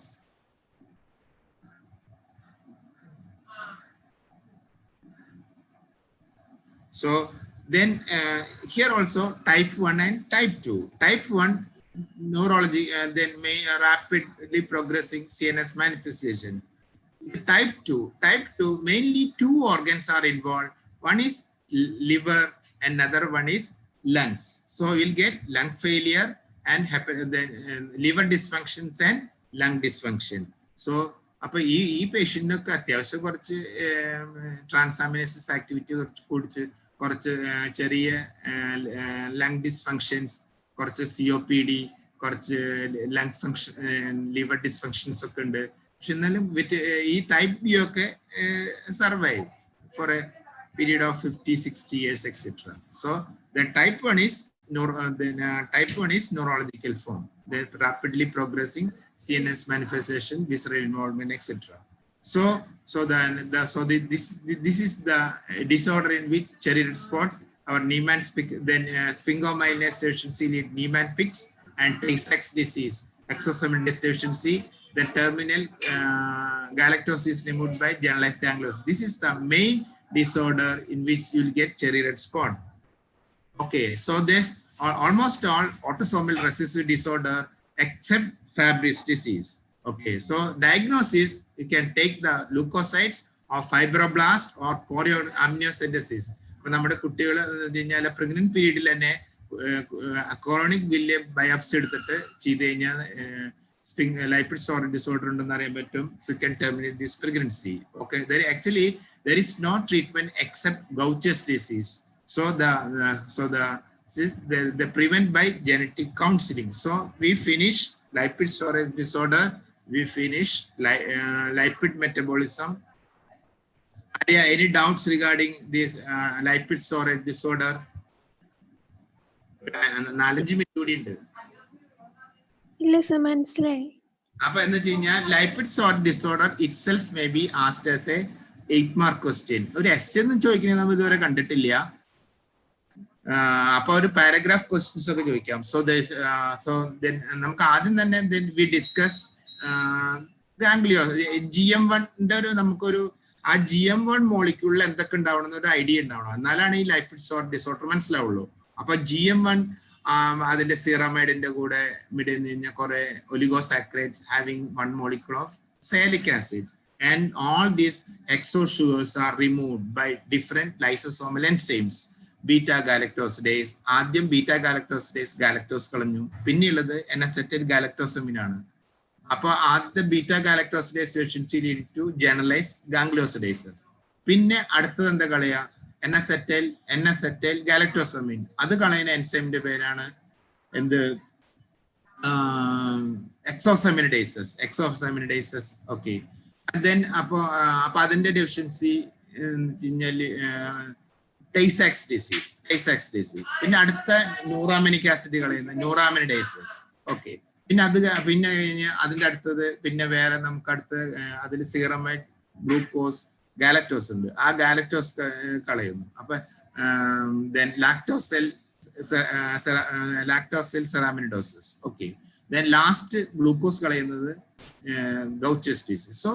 So then all these are then here these gangliosides are catabolized by lysosomal enzymes present in lysosome. What happens in lysosomal storage lipid storage disorder?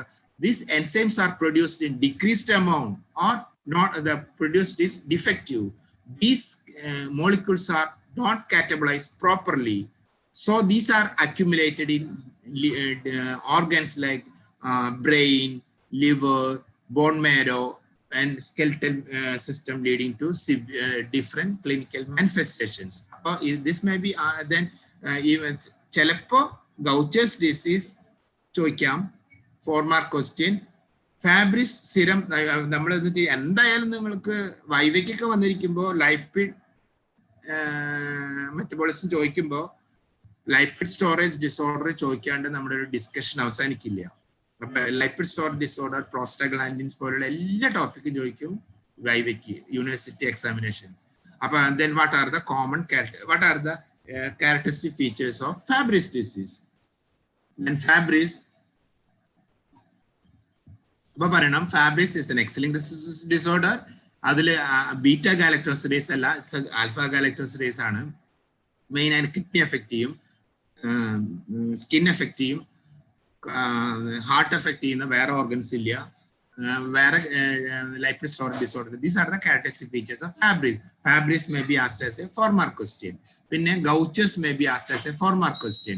Gaucher's അത് autosomal recessive disorder. Then almost then write all the characteristic which is a common lipid storage disorder. Then പിന്നെ നമ്മുടെ chronic non-neuropathic form, acute neuropathic form, and the type 3 is both chronic progressive visceral enlargement and neuropathic form. So 2 minute കൂടി ഉണ്ട്. Then we finish the lipid storage disorder today. Then we finish lipid metabolism. Arya ഇനി എന്തെങ്കിലും topic എടുക്കാൻ ബാക്കിയുണ്ടോ? ലൈപ്പിഡില് നോക്കിയിരുന്ന representatives Fathima, Arya ഇവരോടൊക്കെ കുറച്ച് ഏൽപ്പിച്ചിരുന്നു ഇത് നോക്കാനായിട്ട്. ഇല്ല സർ, വേറെ ഒന്നും കണ്ടില്ല. വേറെ എന്ന് വെച്ച് കഴിഞ്ഞാൽ ഞാൻ സിലബസിലുള്ള എല്ലാതും ചെക്ക് ചെയ്തിരുന്നു, ഞാനൊന്നും കണ്ടില്ല. വേറെ ഒന്നും കാണുന്നില്ലല്ലോ? ഇല്ല സർ, ഞാൻ ഒന്നും കണ്ടില്ല. ഓക്കെ. അപ്പൊ ഇനി എന്തെങ്കിലും പരീക്ഷയെ കുറിച്ചിട്ടോ എന്തെങ്കിലും സംശയങ്ങളൊക്കെ ഉണ്ടോ? പിന്നെ എന്ന് വെച്ച് കഴിഞ്ഞാൽ ഒരു കാര്യം കൂടിയും, 2 മണിന്ന് പരീക്ഷിക്കുന്നത് 1:30 തുടങ്ങാന്നാണ് തീരുമാനം. അപ്പൊ സ്റ്റാഫിനൊക്കെ പരീക്ഷ 3:30 കഴിഞ്ഞിട്ട് വേഗം വീട്ടിൽ പോകണം. ഞങ്ങൾക്കല്ല, വേറെ അതർ ടീച്ചിങ് അതർ സ്റ്റാഫിന്. അപ്പോ പ്രാക്ടിക്കൽ എക്സാം 24-ാം തീയതി തുടങ്ങും. ചൊവ്വാഴ്ച തൊട്ട് ഡി ബാച്ചിന് 24-ാം തീയതി 1:30 എത്തിയേക്കണം കേട്ടോ. അത് മറ്റേ 2 ക്വസ്റ്റ്യൻ ഉണ്ടാവും, എസ്റ്റിമേഷൻ ഉണ്ടാവും, ക്വാളിറ്റേറ്റീവ് എക്സ്പെരിമെന്റ് ഉണ്ടാവും. അപ്പോൾ അതും ഇതുവരെ എടുത്ത പ്രാക്ടിക്കലൊക്കെ പഠിച്ചിട്ട് വരണം. Can we wind up? Any doubts? Exam or Tom?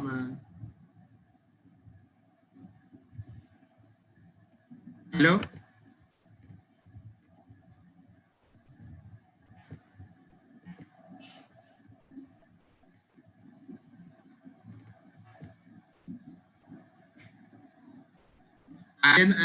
Any സംശയമൊന്നുമില്ലല്ലോ? ഇല്ല sir. Okay, we'll stop here. Okay. Thank you sir. Okay, Thank you, sir. Thank you, sir.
In progress.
Morning. Am I audible? Yes, ma'am. Okay, you can hear me, right? Yes, ma'am. Okay. So we'll continue with the class. So yesterday we had begun with synapse, isn't it? We had seen the anatomy, functional anatomy of synapse, the different types of synapse, and we had just seen the different steps involved in synaptic transmission. So can one of you just recall the steps of synaptic transmission?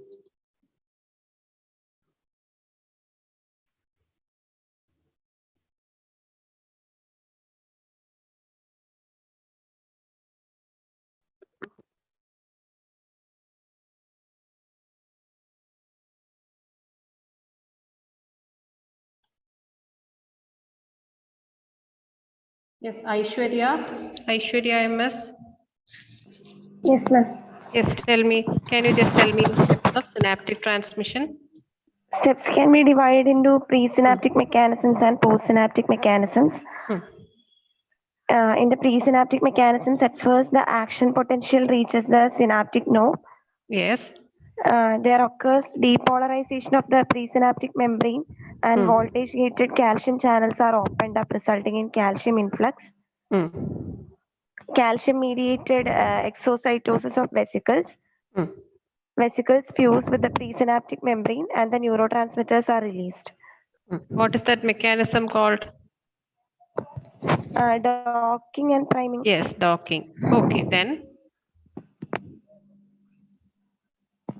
then what happens after docking and priming? Postsynaptic mechanisms. What are they?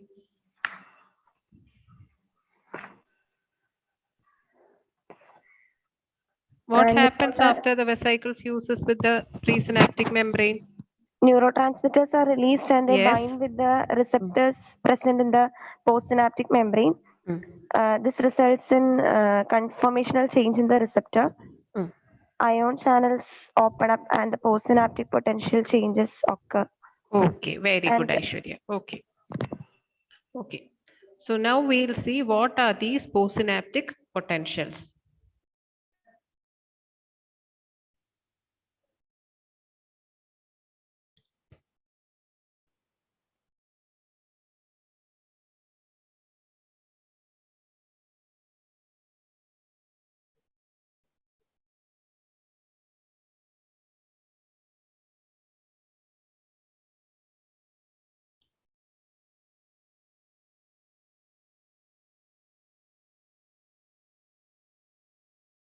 Okay, so the synaptic potentials, they can be divided into two types. You can have excitatory postsynaptic potential and inhibitory postsynaptic potential. So as the name suggests, excitatory postsynaptic potential, it can result in excitation of the neuron, while inhibitory postsynaptic potential can result in inhibition of the postsynaptic neuron. Now, the classical feature of both this EPSP and IPSP is that they have a longer duration than your normal action potential. Okay, so first of all, we'll see the excitatory postsynaptic potential. Now, in EPSP, the potential change that is occurring in the postsynaptic membrane is towards the direction of depolarization. So it will result in excitation of the postsynaptic neuron. And in this case, the synaptic transmission is mainly caused by excitatory neurotransmitters. One example is glutamate.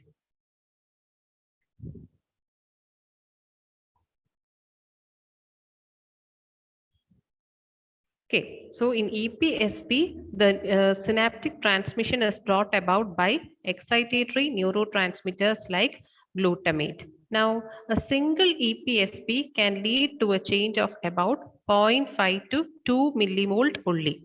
Okay. So several CPSPs, they can summate together. EPSPs that are occurring at several synaptic knobs, they can add up together to produce a response. So these are few characteristic features of excitatory postsynaptic potential. So here the direction of potential changes towards depolarization and the neurotransmitter involved will be excitatory neurotransmitters like glutamate. Okay, then two features are, one is EPSP can add up. EPSPs that are produced at several synaptic knobs, they can summate together. Also, a single EPSP can produce only a low voltage of 0.5 to 2 millivolt. So these are the few characteristic features of EPSP.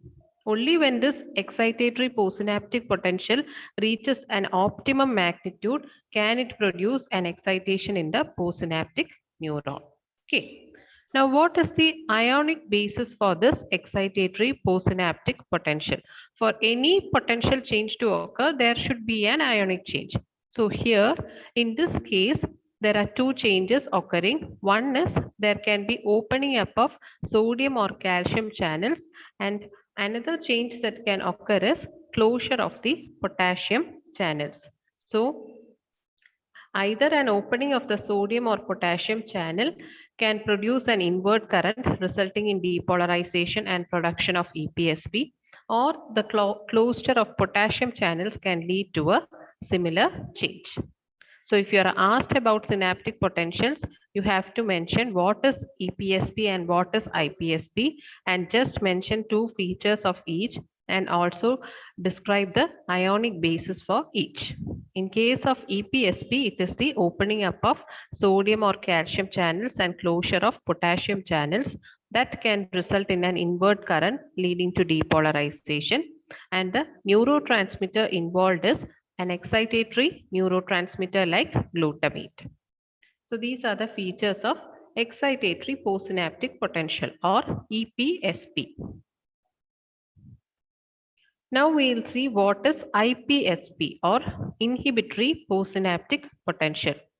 So in IPSP, the potential change will be towards the direction of hyperpolarization, which in turn will lead to inhibition of the postsynaptic neuron. So from the term itself, inhibition is what that is going to happen, and inhibition occurs mainly due to the hyperpolarization that is occurring during synaptic transmission. And here, during synaptic transmission, the neurotransmitters involved are inhibitory neurotransmitters like GABA and glycine. So EPSP is produced by excitatory neurotransmitters, while IPSP is produced by inhibitory neurotransmitters like GABA and glycine. So since inhibition is occurring here, what happens that when an IPSP is produced, the excitability of that particular neuron towards other stimuli will be decreased because that neuron is getting inhibited. So its excitability towards other stimuli will be decreased. Now, regarding the ionic basis, an IPSP can be produced by an opening of chloride channels or opening up of potassium channels or closure of sodium and calcium channels. All these can result in the production of an IPSP.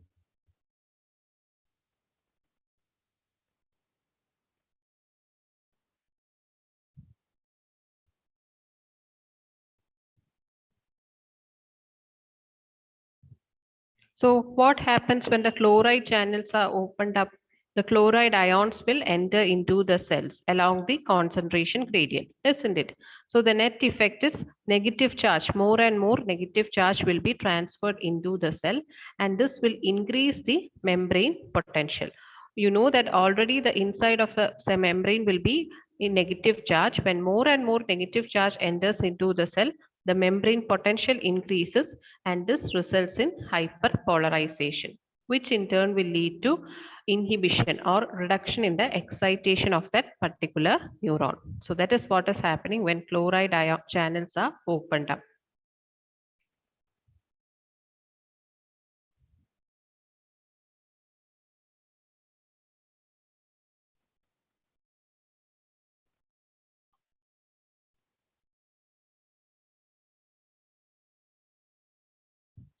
So these are the two synaptic potentials.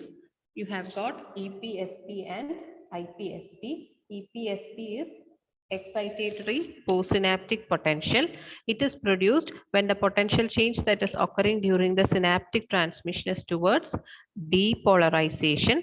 Here the neurotransmitter involved is glutamate and the ionic bases are opening up of sodium or calcium channels and closure of potassium channels. While Ipsp, the potential change will be towards the direction of hyperpolarization, leading to the inhibition of postsynaptic neuron, and Ipsp is produced by inhibitory neurotransmitters like GABA and glycine. So here what happens is the excitability of the neuron towards other stimuli will be decreased. Now the ionic basis here is mainly opening up of chloride channels, opening up of potassium channels and closure of sodium or calcium channels.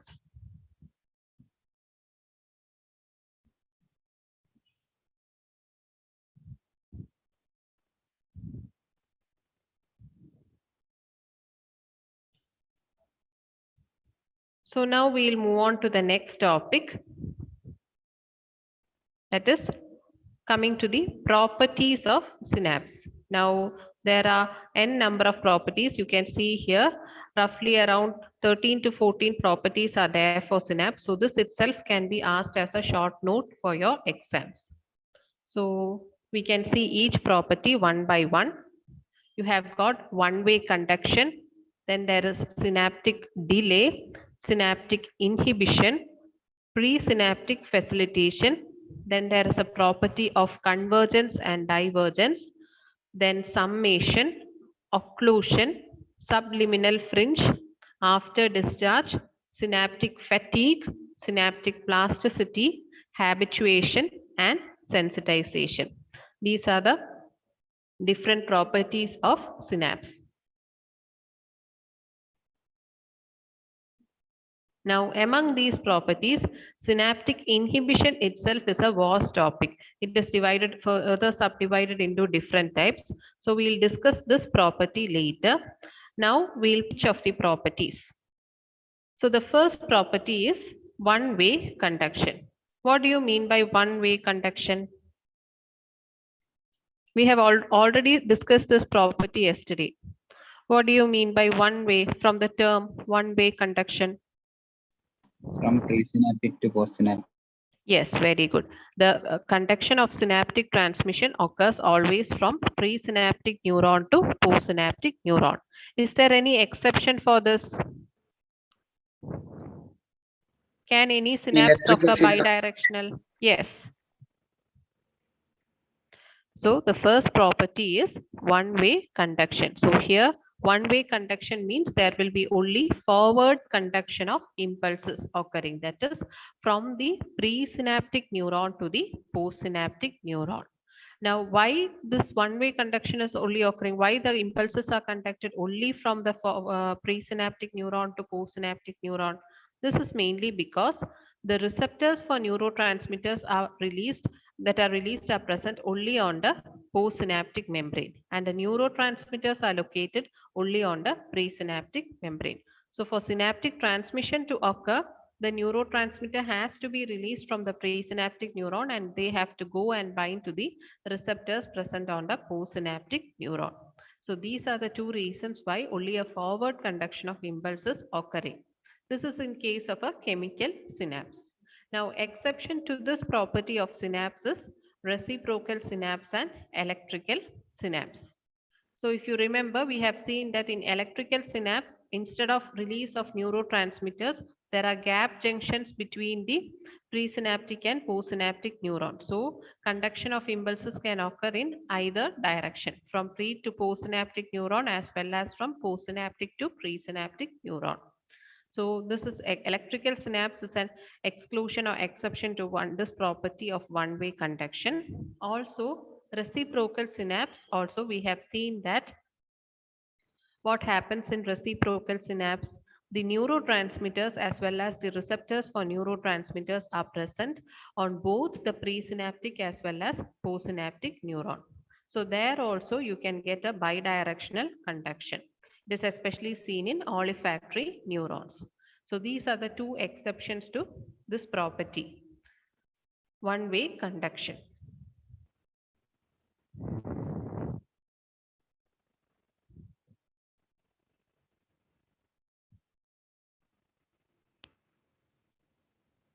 Now moving on to the second property, that is synaptic delay. So usually when the phenomenon of synaptic transmission is occurring, there occurs a delay of about 0.5 milliseconds. Now this delay actually denotes the time taken for the release of neurotransmitters from the synaptic vesicles and the time taken by this neurotransmitter to produce a response in the postsynaptic neuron, which in turn will produce an action potential. So together, for all these things to happen, you require a small amount of time, which denotes the synaptic delay. It is roughly around 0.5 milliseconds.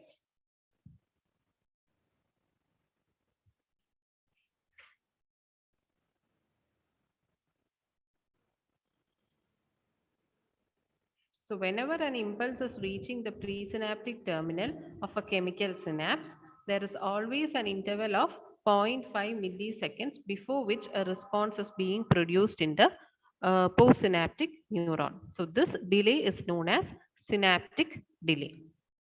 So that is your second property. So we have seen one-way conduction, synaptic delay. Now moving on to the third property, that is presynaptic facilitation. Now, this mechanism means normally when a stimulus is reaching the presynaptic nerve terminal, not all stimuluses can lead on to produce a response in the postsynaptic neuron. The stimulus should possess certain characteristics. Only an optimum stimulus or a threshold stimulus can directly produce a response. Suppose if a subliminal stimulus is reaching the presynaptic nerve terminal, what happens? It will prime the postsynaptic neuron. That is, it will produce certain changes in the postsynaptic neuron, but those changes will not lead to a response in the postsynaptic neuron. So in this case, what happens is the initial first stimulus will make the postsynaptic neuron ready for a response, so that when a subsequent stimulus is produced in the presynaptic neuron, this will lead to a response in the postsynaptic neuron. This mechanism is known as presynaptic facilitation. So here, for presynaptic facilitation to occur, usually a subliminal stimulus, that is a stimulus below that of an optimum or a threshold stimulus is occurring. Okay. So a subliminal stimulus from the presynaptic neuron primes the postsynaptic neuron, so that when a second subliminal stimulus is reaching the presynaptic neuron, it will result in the discharge from postsynaptic neuron. So you can say the initial stimulus or the first stimulus will facilitate the effect of the second stimulus. The first stimulus is helping in producing a response when the second stimulus is occurring. So that's why the term is given as presynaptic facilitation. And this occurs mainly because of the prolonged exposure of the postsynaptic neuron to that particular neurotransmitter.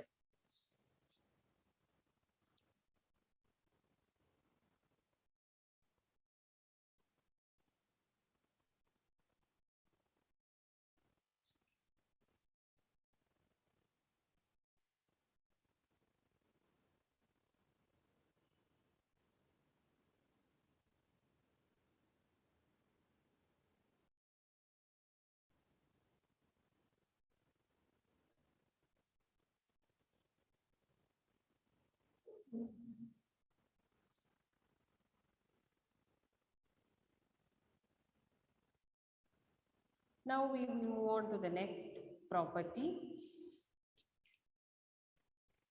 That is the property of convergence and divergence. So convergence means, what do you mean by convergence? Several neurons will be projecting to a single neuron. So convergence means many presynaptic neurons will project to a postsynaptic neuron. And divergent means information from one presynaptic neuron will be passing to many postsynaptic neurons. So in both cases, the end result will be there will be an increase in the response produced in the postsynaptic neuron, or there will be an amplification of the impulses. So we'll see the diagram. So here you can see in the first diagram, many presynaptic neurons are going and projecting to a single postsynaptic neuron. So all these presynaptic neurons are converging onto a single postsynaptic neuron. So what happens?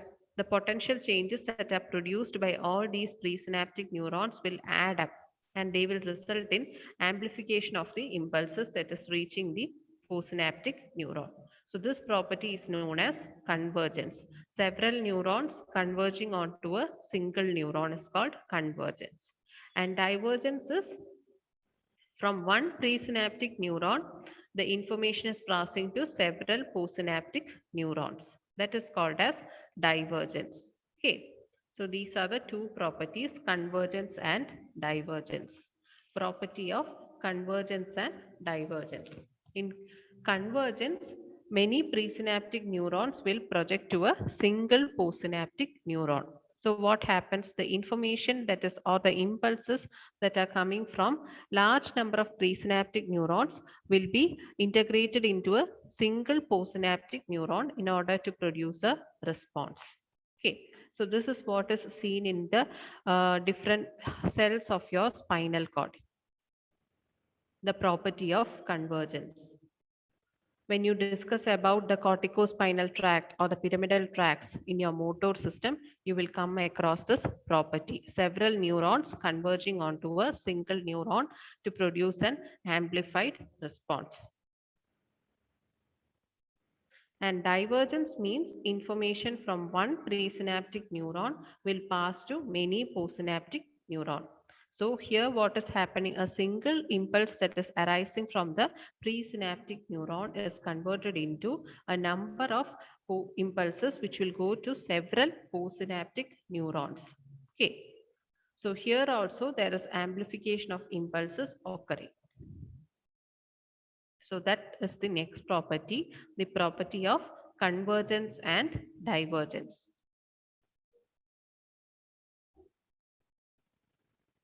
So we have seen what is one-way conduction, what is synaptic delay, what is presynaptic facilitation, and property of convergence and divergence. Now moving on to the next property.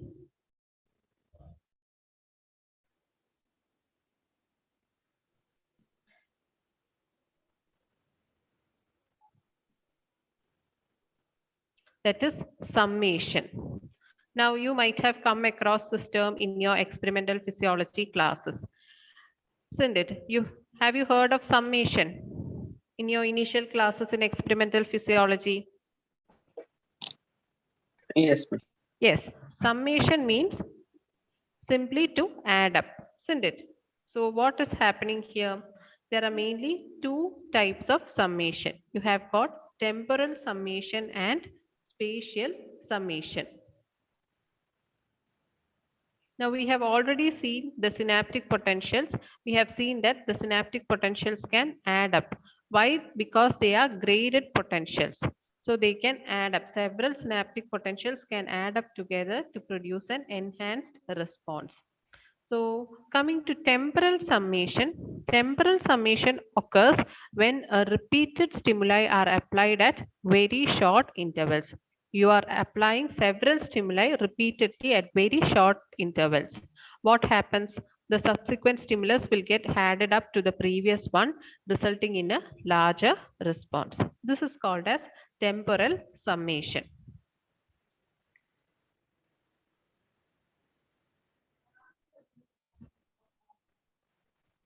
And coming to spatial summation occurs when the postsynaptic membrane is receiving impulses from large number of presynaptic terminals simultaneously.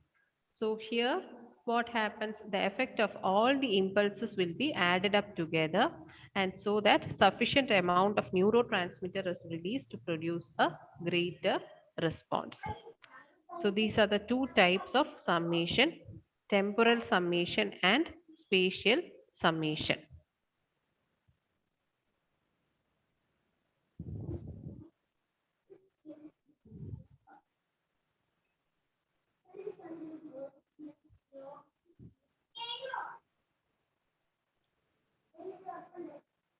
Now moving on to the next property.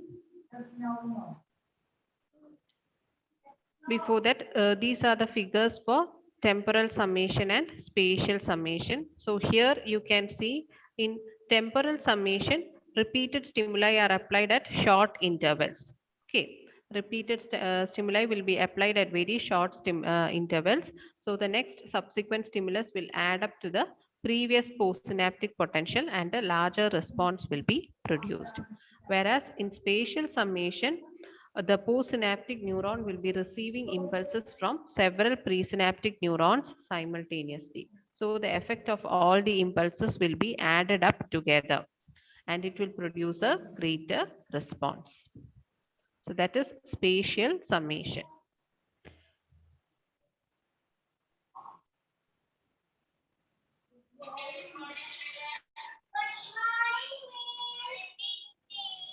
Now coming to the next property, that is occlusion. So here what is happening is the response to the stimulation of two presynaptic neurons will be less than the sum total of the response obtained when they are stimulated simultaneously. So on the right hand side, you can see two neurons. They are labeled as A and B.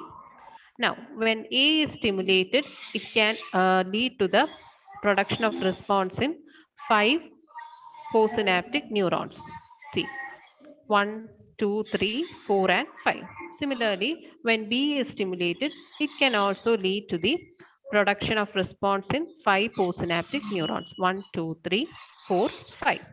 Now, suppose if both A and B are stimulated simultaneously, what happens?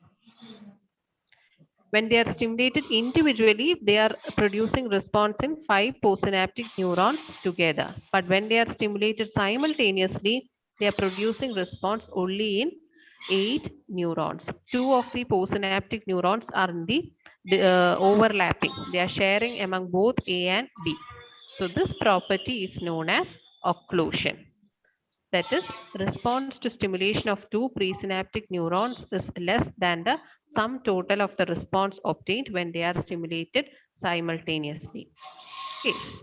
When they are stimulated individually, the response is more, but when they are stimulated simultaneously, the response is less. Now, reason is because here there is overlapping of the afferent fibers or the fibers of the presynaptic neuron in the central region of distribution. They are overlapping between each other. So that will result in occlusion. So this is the next property.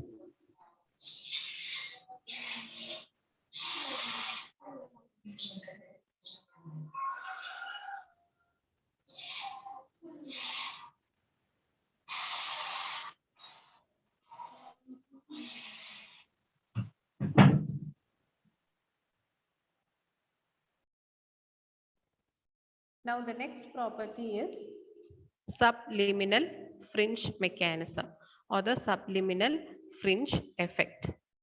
Now here what is happening when a neuron, presynaptic neuron or an afferent neuron is stimulated, what happens?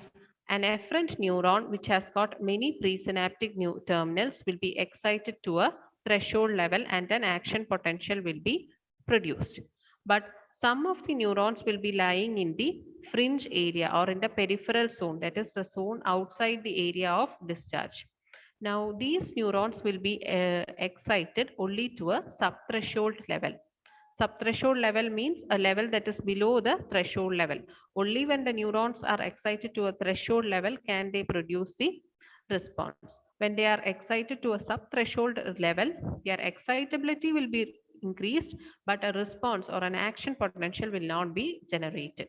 So those neurons that are present in this peripheral zone or the fringe area will produce the effect called as subliminal fringe effect.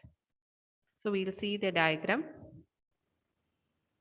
So here also you can see when two presynaptic neurons, this is A is one presynaptic neuron or afferent neuron, and you have got another afferent neuron B. So when they are stimulated, When A is being stimulated, it is producing responses in 7 postsynaptic neurons. And when B is being stimulated, they are producing responses in again 7 neurons, postsynaptic neurons. But when both A and B are stimulated simultaneously, what happens? The effect is being enhanced. This is exactly opposite to the property of occlusion. In occlusion, what is happening? Simultaneous stimulation of two presynaptic neurons will produce a lesser effect than that is produced when they are individually stimulated. But in subliminal effect, the response will be greater. The response to stimulation of two presynaptic neurons is greater than the sum total of the response produced when they are stimulated simultaneously.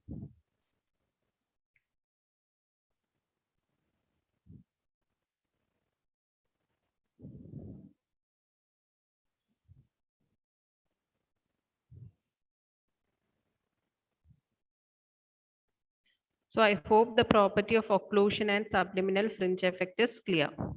In occlusion, the response to stimulation of two presynaptic neurons will be less than the sum total of the response obtained when they are stimulated simultaneously. Excuse me. So if you see the figure, it will be clear to you. So here you can see individually they are stimulating 5 postsynaptic neurons, while when both A and B are simultaneously stimulated, the net response produced will be only in 8 neurons, because 2 of the neurons are overlapping within the discharging zone of A and B. That is occlusion. While in subliminal fringe effect, what is happening? The 2 of the neurons are lying in the subliminal fringe area. So when you stimulate the 2 presynaptic neurons, the response will be greater than that of the sum total of the response obtained when they are simultaneously stimulated.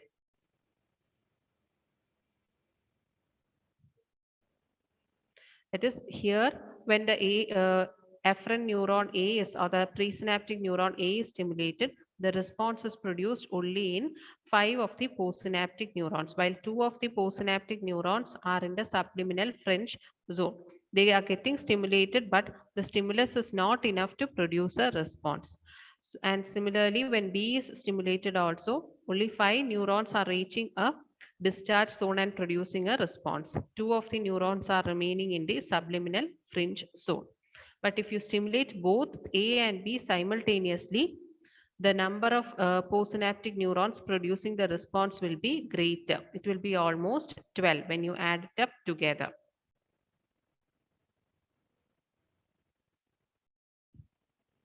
So that is the property of occlusion and subliminal fringe effect. So we'll just revise the different properties we have seen till now. We have seen one-way conduction, which is forward conduction of impulses from the presynaptic neuron to the postsynaptic neuron. There are 2 exceptions. One is the electrical synapse and the reciprocal synapse. Then we have seen synaptic delay, that is the time that is required for the release of the neurotransmitter from the synaptic vesicles and the time taken for it to produce a response in the postsynaptic neuron. Then thirdly, we have seen what is presynaptic facilitation. That is when a subliminal stimulus is reaching the presynaptic nerve terminal, it will not produce a response initially. Only the second subliminal stimulus can facilitate the initial stimulus to produce a response in the postsynaptic neuron. Then we have seen what is convergence and divergence. Convergence means several presynaptic neurons converging onto a postsynaptic neuron, and divergence means a single presynaptic neuron diverging to several postsynaptic neurons. In both cases, there will be an amplification of impulses. Then we have seen what is summation, what is temporal summation, and what is spatial summation. Then we have seen what is occlusion and subliminal fringe effect. Now all these properties will be coming in, can be understood clearly when you discussed about other classes in nervous system. For example, this mechanism of occlusion and subliminal fringe effect, these mechanisms will be clear more when you're discussing about the physiology of pain, especially physiology of referred pain and all.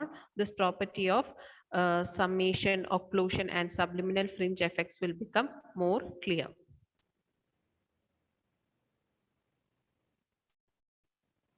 Now we'll move on to the next property, that is after discharge or synaptic modification. Now, after discharge mainly occurs due to the presence of multiple connections between the afferent or efferent neuron or the presynaptic and postsynaptic neuron.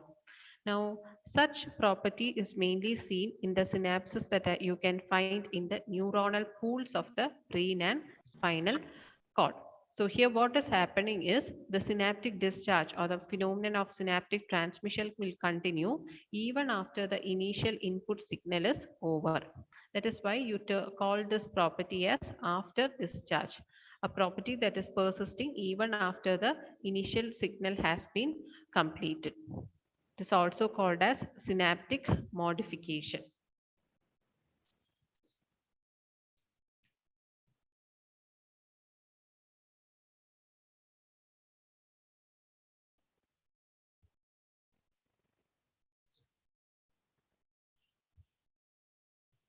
Now, examples for after discharge or synaptic modification are: one is a reverberating circuit and the other one is parallel after discharge type of circuit. So in both these cases, what is happening is the initial input, you can see that the initial input will continue to produce a response even after the signal or the initial input signal has stopped. So it keeps on circulating. That's why you call it as reverberating type of after discharge. This is one of the most common type of after discharge. So here what is happening is a positive feedback mechanism is occurring. That is, the input signal from the presynaptic neuron, it stimulates another presynaptic neuron, which goes on stimulating another presynaptic neuron, and this in turn will stimulate the first neuron by a positive feedback mechanism. So that type of after discharge is known as reverberating after discharge. So what happens is even when the input signal stops, the output continues. Why? Because of these reverberating circuits present. Okay.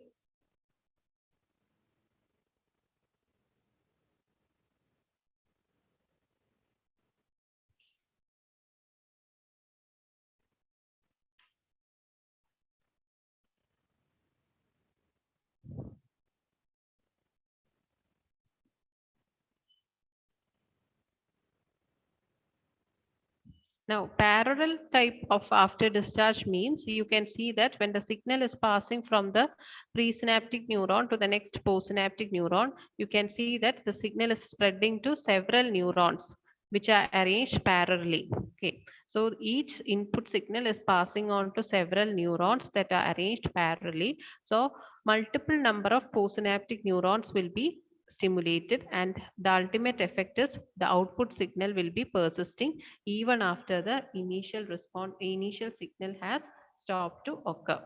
So what is happening is a single input signal is being converted into repeated output responses as it is passing through several parallel neurons. So this type of after discharge is called as parallel type of after discharge. So these are the two types of after discharge. After discharge, also called as synaptic modification, it is nothing but it occurs due to the multiple connections between the afferent and efferent neurons. So it is usually seen in the neuronal pools of brain and spinal cord. And the main mechanism occurring here is the synaptic discharge. It will continue even after the input signal is over. You can have two examples. One is the reverberating type. Here, what happens? There is a circuit formed between the afferent and the efferent neurons, forming a circuit. So the output discharge continues even after the input signal is over. This occurs mainly by a feedback, positive feedback mechanism. While in parallel type of after discharge, what is happening is when the input signal arises from the presynaptic neuron, it will spread to several postsynaptic neurons that are arranged parallelly. So the ultimate response will be again enhanced. So that is parallel type of after discharge.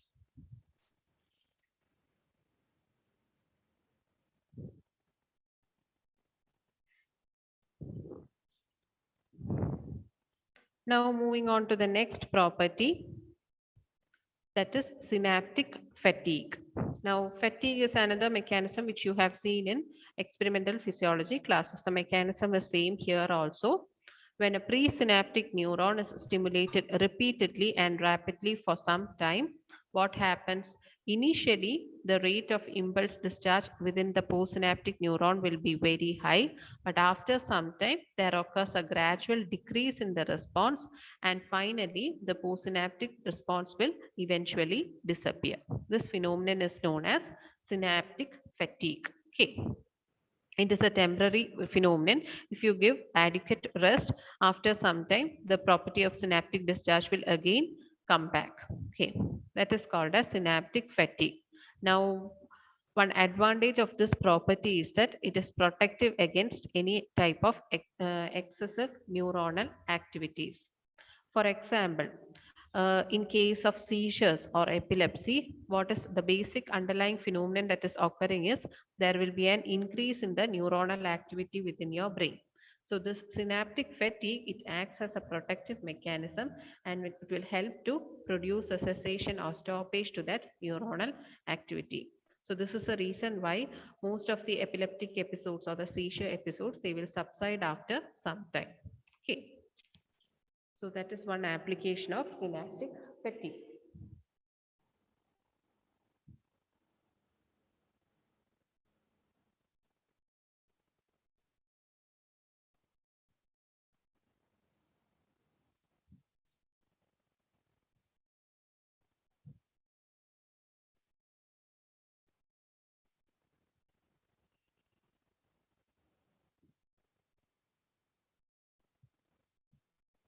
Now next one is before that, coming to the causes of synaptic fatigue. One is the exhaustion of neurotransmitter. When the presynaptic neuron is being repeatedly stimulated, after some time, the available amount of neurotransmitters will get exhausted. So that could be one reason for the decline of response after some time. Then second reason could be gradual inactivation of the calcium channels. We have already seen in the presynaptic mechanisms of synaptic transmission that calcium channels have to be activated. But when repeated stimulation of the presynaptic neuron is occurring, there will be gradual inactivation of the calcium channels. That could be another reason. Then third one could be the inactivation of the postsynaptic receptors due to repeated stimulation. And fourthly, accumulation of waste products. When synaptic transmission is occurring continuously, there can be accumulation of waste products. This can also lead to a decline in the response produced after some time. So all these are reasons for synaptic fatigue.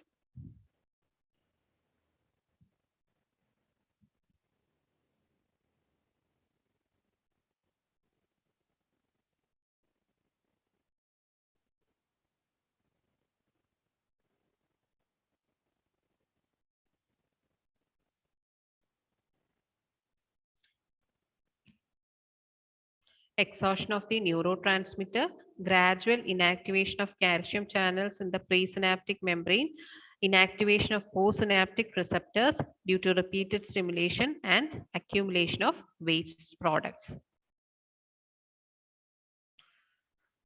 So coming to the last part or the last property, that is synaptic plasticity. Now, this is a most important property because this forms the basis, physiological basis for the physiology of learning and memory. Okay. So in synaptic plasticity, what is happening is the synaptic transmission, the effect of synaptic transmission can be increased or decreased for short or longer periods based on the basis of past experiences. Okay. Once when a presynaptic neuron is reaching the postsynaptic neuron and producing a synaptic transmission, it will create a basis so that next time when a similar synaptic transmission is occurring, it can produce a greater response. Now this mainly occurs, synaptic plasticity mainly occurs due to the alterations that are made in the presynaptic or the postsynaptic areas.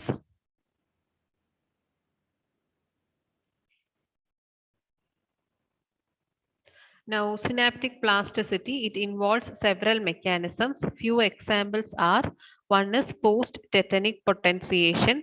Then you have got long-term potentiation, long-term depression, habituation, and sensitization. So we'll see each one of them.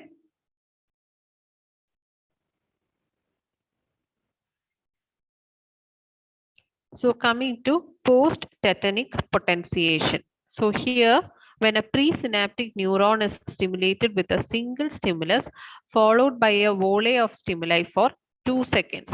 So initially the presynaptic neuron is stimulated by a single stimulus followed by a volley of stimuli for 2 seconds. What happens? The response will be enlarged. That is, when you are giving a single stimulus followed by a volley of stimulus and then again a single stimulus, the next second stimulus will produce a larger response than the initial primary stimulus. This mechanism is known as post-tetanic potentiation.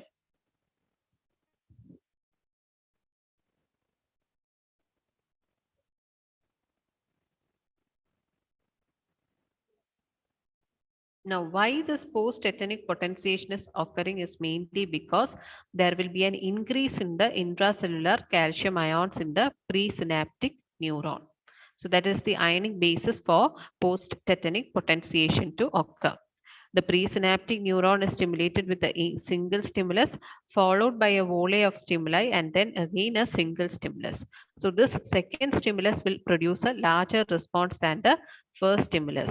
So this is similar to the mechanism of tetany that you have seen in experimental physiology. And the reason is mainly because there is an increase in the intracellular calcium ions in the presynaptic neuron. Now, this post-tetanic potentiation, this mechanism can last for about 60 seconds.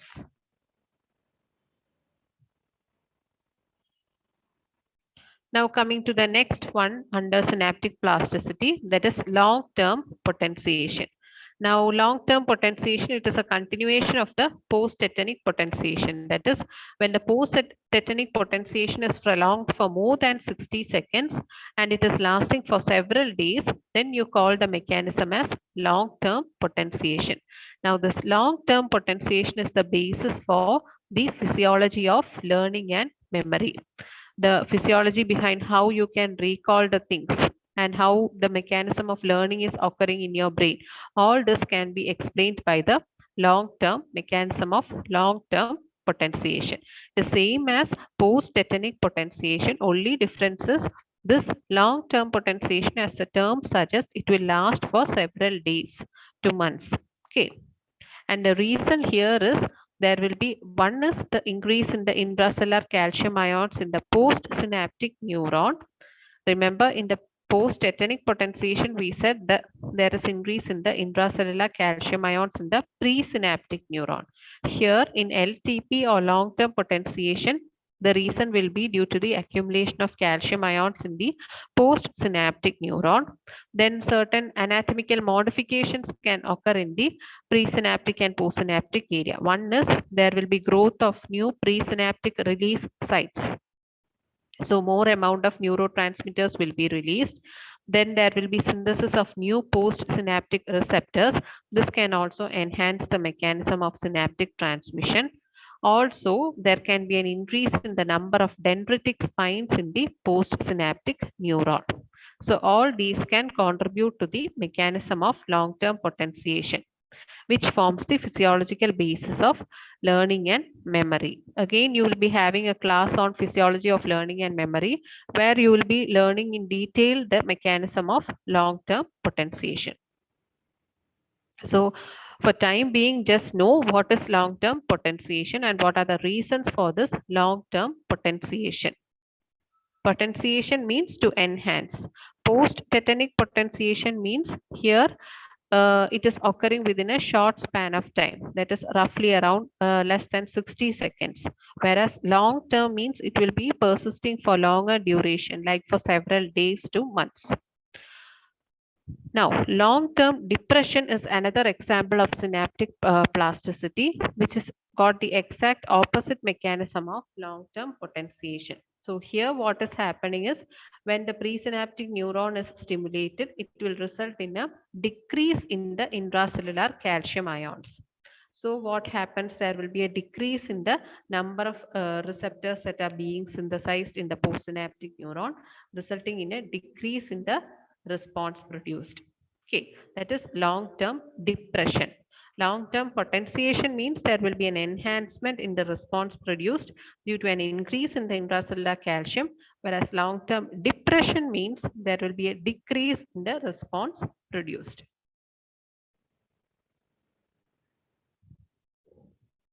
So under synaptic plasticity, we have seen what is post-tetanic potentiation, what is long-term potentiation, and what is long-term depression.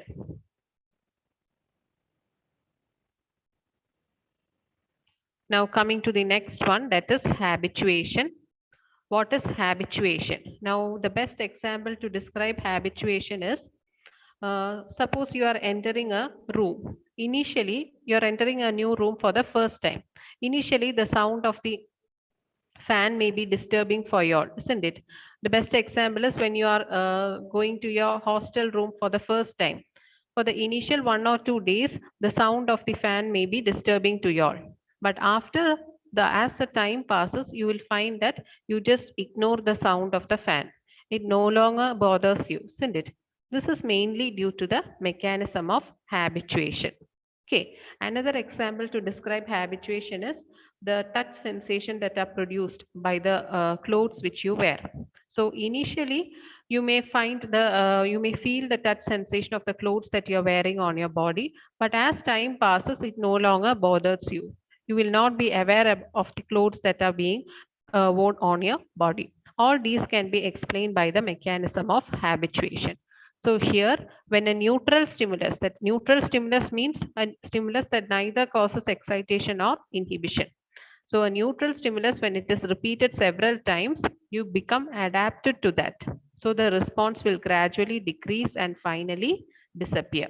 Okay. So here the reason for habituation is due to the decrease in the release of neurotransmitters from the presynaptic neuron because of the decrease in the intracellular calcium ions, which is due to the gradual inactivation of calcium channels. Now you may find that habituation is similar, more or less similar to synaptic fatigue. But here what you should remember is the stimulus that is given is a neutral stimulus. When a neutral stimulus is repeated several times, the response will gradually decrease and finally it disappears. Okay. So that is habituation. You are getting habituated to a particular stimulus, or you are getting accommodated to a particular stimulus. Example is the sound of the fan while you are sleeping, or the clothes that you are wearing, the touch sensation produced by the clothes that you are wearing in your body. And the last example under synaptic plasticity is sensitization. Now, sensitization is a phenomenon that occurs when the synaptic transmission is accompanied by a painful stimulus or a noxious stimulus. In habituation, we had seen a neutral stimulus, that is a stimulus that is not producing any type of excitation or inhibition, whereas sensitization means it is always associated with a painful or a noxious stimulus. When a painful or noxious stimulus is involved in synaptic transmission, you call it as sensitization. Now here, the mechanism that is involved is mainly presynaptic facilitation, which we have already discussed in the initial properties of synapse. So the neurotransmitter that would be involved in sensitization is serotonin. Okay.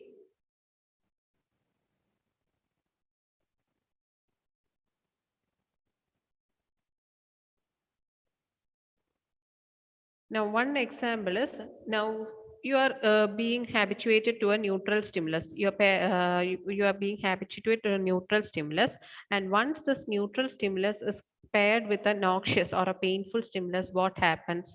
Again, an enhanced response will be obtained. That is mainly your mechanism of presynaptic facilitation, where we have seen that when a subliminal stimulus is given, the response will be lesser. But when the subliminal stimulus is followed by another subliminal stimulus, it will facilitate the first stimulus, resulting in a response. The same mechanism is occurring in sensitization also. The only difference is that here the stimulus will be a painful one or a noxious stimulus. And the neurotransmitter that is involved in sensitization is serotonin. Okay.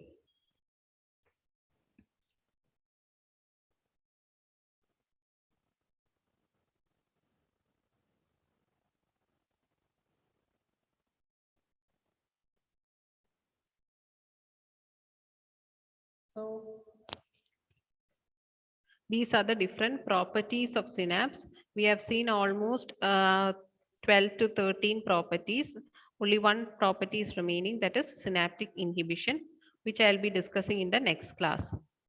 Now, what I need you all to do is go back and read up these properties today itself, because now itself you might feel that most of the properties seem to be similar, isn't it? Only when you read it up repeatedly will you get a clear idea. Okay.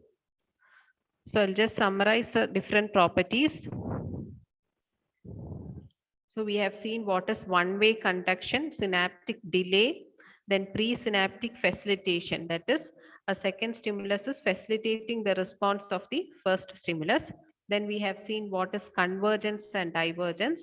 Convergence is several presynaptic neurons converging onto a single postsynaptic neuron, and divergence is a single presynaptic neuron converging onto several postsynaptic neurons. In both convergence and divergence, there will be an amplification of the impulse. Then we have seen what is summation, that is adding up of the responses. We have seen what is temporal summation and spatial summation. Temporal summation means repeated stimuli when they are given at a very short intervals. Each subsequent stimuli will add up to the previous one, producing a greater response. And spatial summation means when the postsynaptic synaptic neuron is receiving impulses from large number of presynaptic neurons simultaneously, all the responses will add up, producing a greater response. That is summation. Then we have seen what is occlusion and subliminal fringe effect. In occlusion, what happens? The response will be, the response to the stimulation of two presynaptic neurons will be less than the total response that is obtained when the two neurons are stimulated simultaneously. And subliminal fringe effect is the opposite of occlusion. Then we have seen after discharge, that is the synaptic transmission will persist even after the input signal is stopped. We have seen the two types of after discharge, that is a reverberating type and a parallel circuit type. Then we have seen what is synaptic fatigue. That is when you're repeatedly giving stimuli at short intervals. After some time, the response will decline and eventually it will disappear. Then you have seen what is synaptic plasticity. Synaptic plasticity is always associated with the past experience or a previous experience. Under that, we have seen post-tetanic potentiation, long-term potentiation, long-term depression, habituation, and sensitization. Okay. So go back and read up these properties today itself. Okay. Any doubts? Ma'am, can you Already please explain what saturated. is neutral stimulus? Sorry, I didn't hear you. Ma'am, what is neutral stimulus? Neutral stimulus means a stimulus that doesn't produce any excitation or inhibition. It is a harmless stimulus, just the opposite of a painful stimulus. The best example I told you is the sound of the fan. While you're sleeping, are you aware of the sound of the fan? Initially, when you're going to a new room, the sound may be disturbing for the first 1 or 2 days. But after that, you get accommodated to the sound, isn't it? It is a neutral means a benign stimulus. It is not doing any harm. Ma'am, my doubt was if it produces a response, it means it's excitatory, right? It can be inhibitory also. A response means it can be either excitation or inhibition. Ma'am, in that case, in the example you quoted, we get irritated, right? Hearing the sound of the fan, we get irritated. That irritation is a response. So how can we call it a neutral stimulus? Irritation, not it's we are aware of that stimulus. Initially you are not irritation, I didn't mean irritation, you are aware of that sound or the noise produced by the fan, isn't it? It is not causing any Yes, pain ma'am. to you, isn't it? You are just aware of it. Disturbance is being produced initially. You are aware of that there is fan, that sound of the fan is there. But after some time, you even when the fan is rotating, you are not aware of it, isn't it? That's what you mean by Yes, a ma'am. neutral stimulus. Whereas a painful stimulus means even after several repetition also the pain will be there, or the irritation or the disturbance caused would be persisting.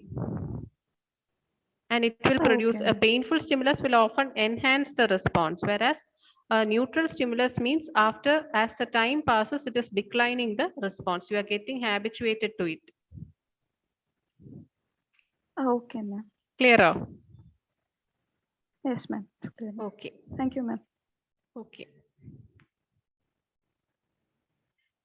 Any other doubts?